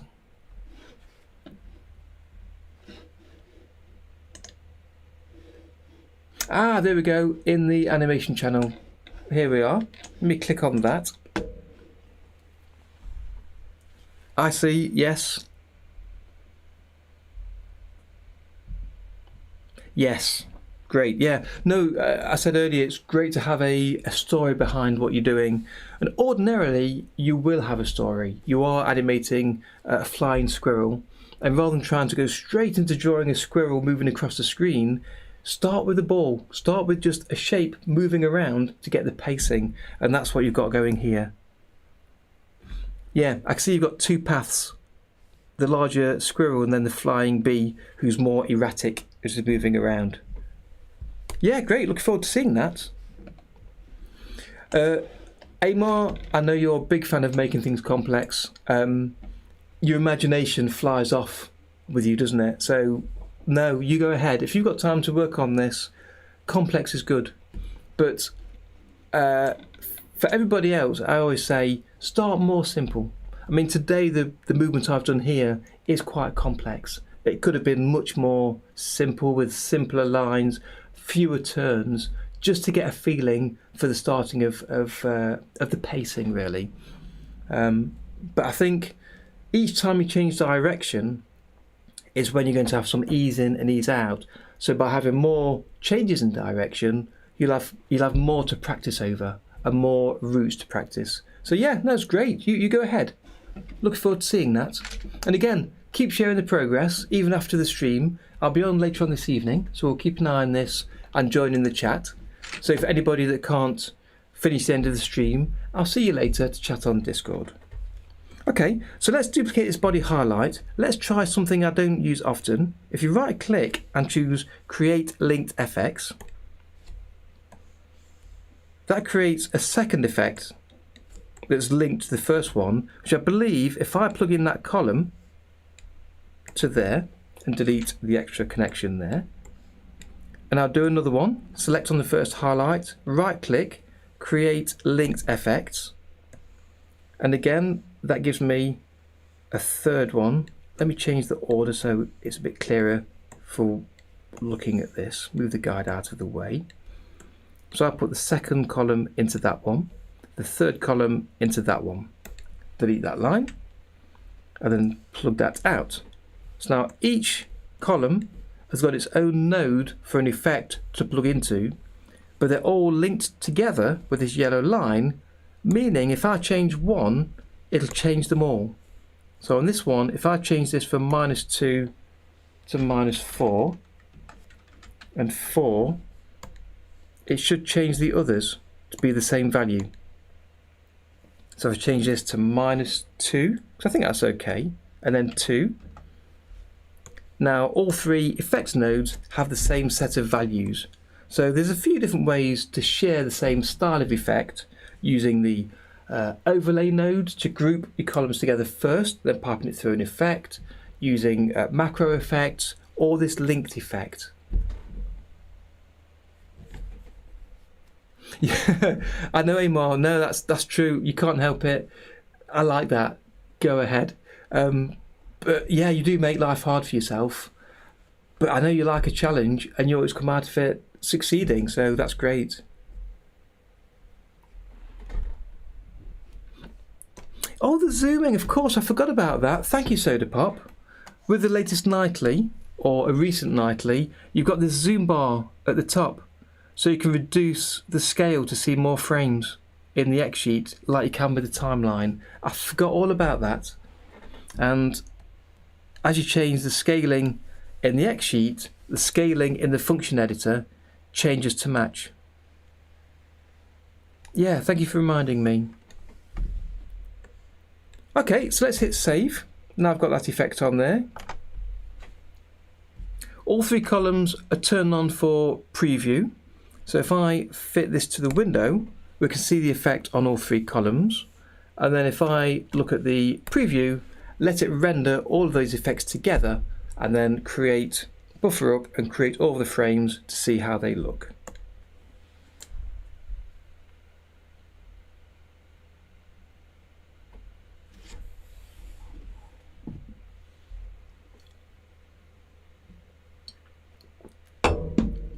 Yeah, it really useful, Maria, really useful. Because one of the main reasons I used the timeline was because you could see more columns, or more frames, sorry, compared to the X sheet. So this gives me a chance now to look at the X sheet more than the timeline. Because I used to really enjoy the X sheet. For some reason it was a nicer view. I think it's because you had wider columns, so you could more clearly see the level name and numbers. I'm going to try adding that second highlight but in a different way. So again, I'm going to copy this, click away and then paste. So it's not connected now, it's just a copy.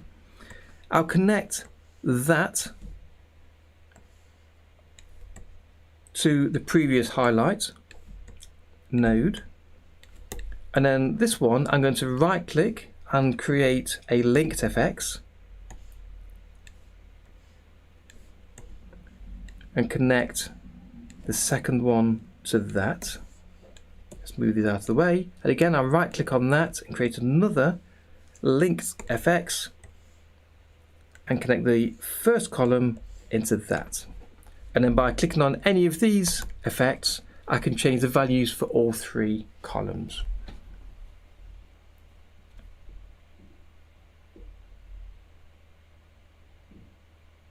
It does, Amar. I've said so many times that the effects really can change your animation to look different, to give it a different effect, quite literally. Yeah, that's nice having that highlight. Let me add a shadow and see how that looks. So let's change the colour to be, double click that, to be black. I'm going to change the offset. Instead of making it large like I did a second ago when I tried to add the darker colour, I'm going to move the offset to the bottom and right to create a shadow at the opposite side to see how that looks. So I literally want the opposite side, so where it's -2, I want it on the bottom. Let me get this right. If I put that as 2 on the right hand side, and the Y, instead of being 2 there, make you -2.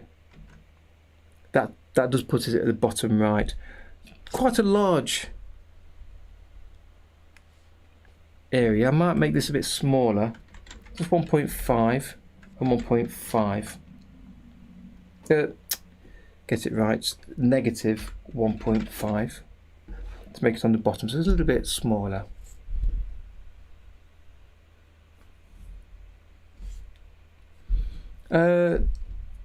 Try the multiply setting on the body highlight front of the shadow. I'm kind of just this kind of view I'm after, with just dark around the opposite side. I think I'm happy with that at the minute. Let me change the blur though. If I make the blur less, so the line's less harsh, make it 2. So just keep fiddling with it and changing it until you get the right look. You can drag that black line below a box to adjust it a little bit, or type in a new figure. So I just want a subtle change on the bottom there like that. And by adding blur, it makes it more subtle around here. So let's just let OpenToonz catch up while I get to the bottom of my tea.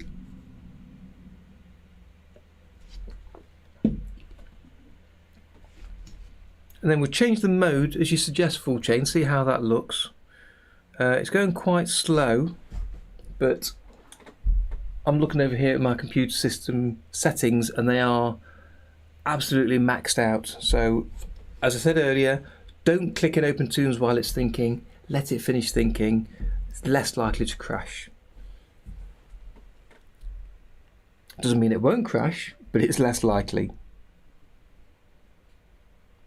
And I think we're about here then. I'm going to, once I've got this shadow about right, I might leave this animation. I'll then render it out and I'll put it onto the Discord while we're online, and then I'll tweet it out later for everybody to see. I might try and tweet it to Animator Island for him to take a look at as well, and to let him know what we've been up to today. This is really struggling, so let's... Oh no, that's okay. Let me hit save before I go any further, just to make sure I don't lose it.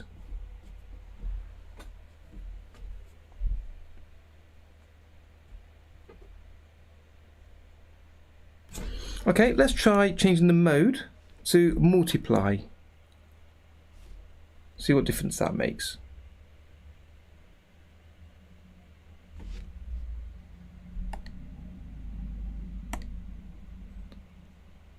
We just turn those on, just so I can click in here, right click, and I will regenerate the frame to redraw it. Did that make a difference using multiply compared to over?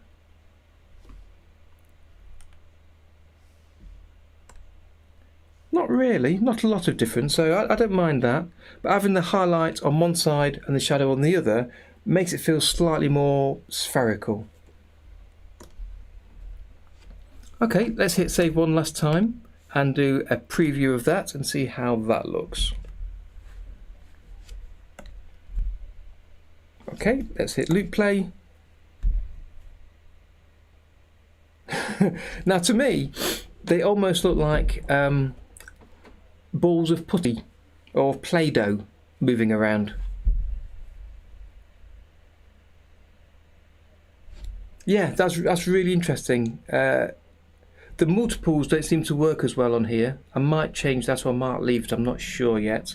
And that's those there, where you get the extra lines. They're not really working very well. Zooming down with the zoom action lines are fine. Moving to the right where it changes shape is fine. But yeah, they're going nicely. So let me render this out. So go to the output settings. We'll check the start frame, the end frame. Because we're sharing this on a social site, we do want to shrink. We don't want it full size, full HD. Most people will look at this on a phone or within a browser window. It's quite small. So half using 2, third using 3, or quarter size using 4 is going to be fine.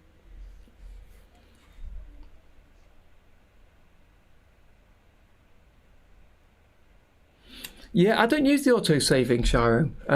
It tends to get in the way when I'm in the middle of drawing or adjusting something. You get the dialogue popping up and does the auto-save.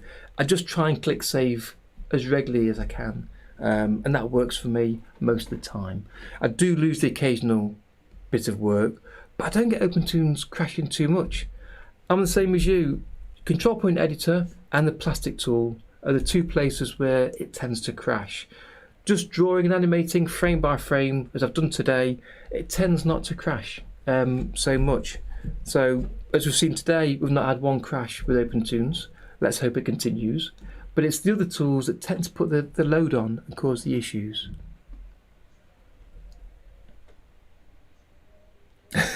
Yes, Maria, exactly. And remember, even though there's 3 of these different coloured balls moving, the drawings were all the same. I cloned them to create copies and just adjusted the spacing of the X sheet timing and changed the position with the Animate tool to slightly offset them to look a little bit different. Thank you, Full Chain, I appreciate that. So let's just render this out. I've set it up as a GIF. I've called it attempt 1. Let's just hit render. And it shouldn't take too long, as it's not doing, because there's not a lot in the animation. There are 2 effects for each column, but they're very small drawings and very simple, with just 1 colour per column, so that doesn't take too long. Let me have a look at this. Bring this up here and go to the output folder.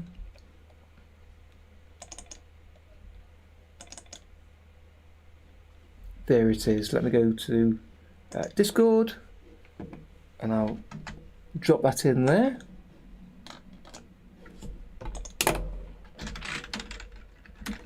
Add a little comment.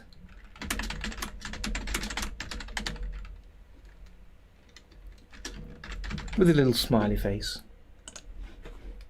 So bring that down. So there we go. Let me just make sure actually, one last thing. Is the FPS set to 12? Yep, frame rate of 12. Good. Let's make sure that's running at the right pace.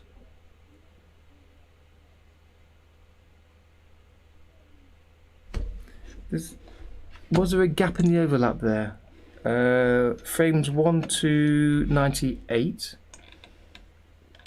Actually, it should be 95. So let me delete that. So click on the dots and choose delete. So to probably preview it before I upload it. So change the frame number to 95 and then render. Now check that that runs okay before we load it this time.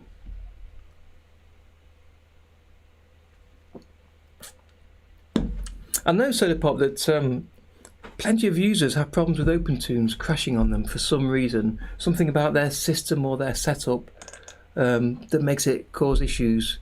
And it's really frustrating trying to help them out when I can say, for me, with a couple of changes for my 3D graphics card high performance setting, it works pretty much without crashing too often. So it's a bit of a shame it does crash so often for other people, but for me it works pretty well solidly. As I say, apart from plastic tool and the control point editor, I agree that can cause issues. So that seems to, yep, that joined up nicely. So again, back to here, let me drag this in and then add a little message. This is my attempt at today's animation exercise made during the stream. I'll send this out, as I say, I'll tweet this out a little bit later, but for now that's uploaded to there. Lovely. I'll leave that playing away. So unless you've got any other questions, we'll end the stream here today.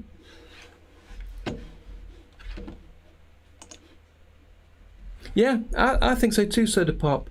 Especially being as I remember OpenToonz version 1, when I first downloaded it, that was really temperamental. Sometimes changing from the brush tool through to the eraser tool just made it crash, just by changing to a different tool. So the difference between how it used to be and how it is now is like night and day. And I hope other people start to see that too. So it'd be nice. I was talking to Tom the other day, who's been looking at timings and how settings in the graphics card can affect the way OpenToonz works. So hopefully with that experiment and some others, it'll continue to get better and better.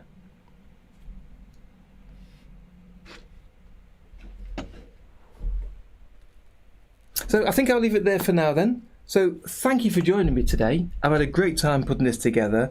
The output of this has come out really nice. I'm really happy with how that looks, and I hope you're happy with yours as well.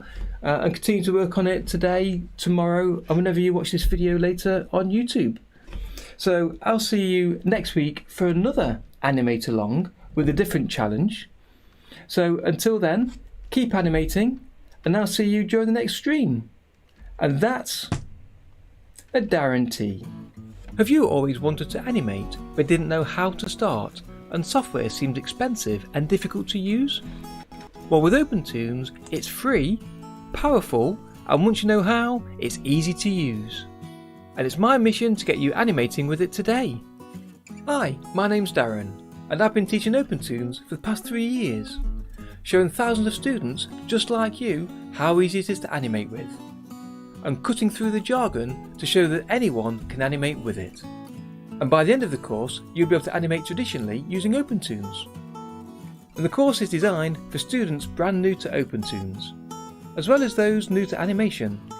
So take a look at the free lessons I've offered below, and then why not sign up and join me animating traditionally with OpenToonz.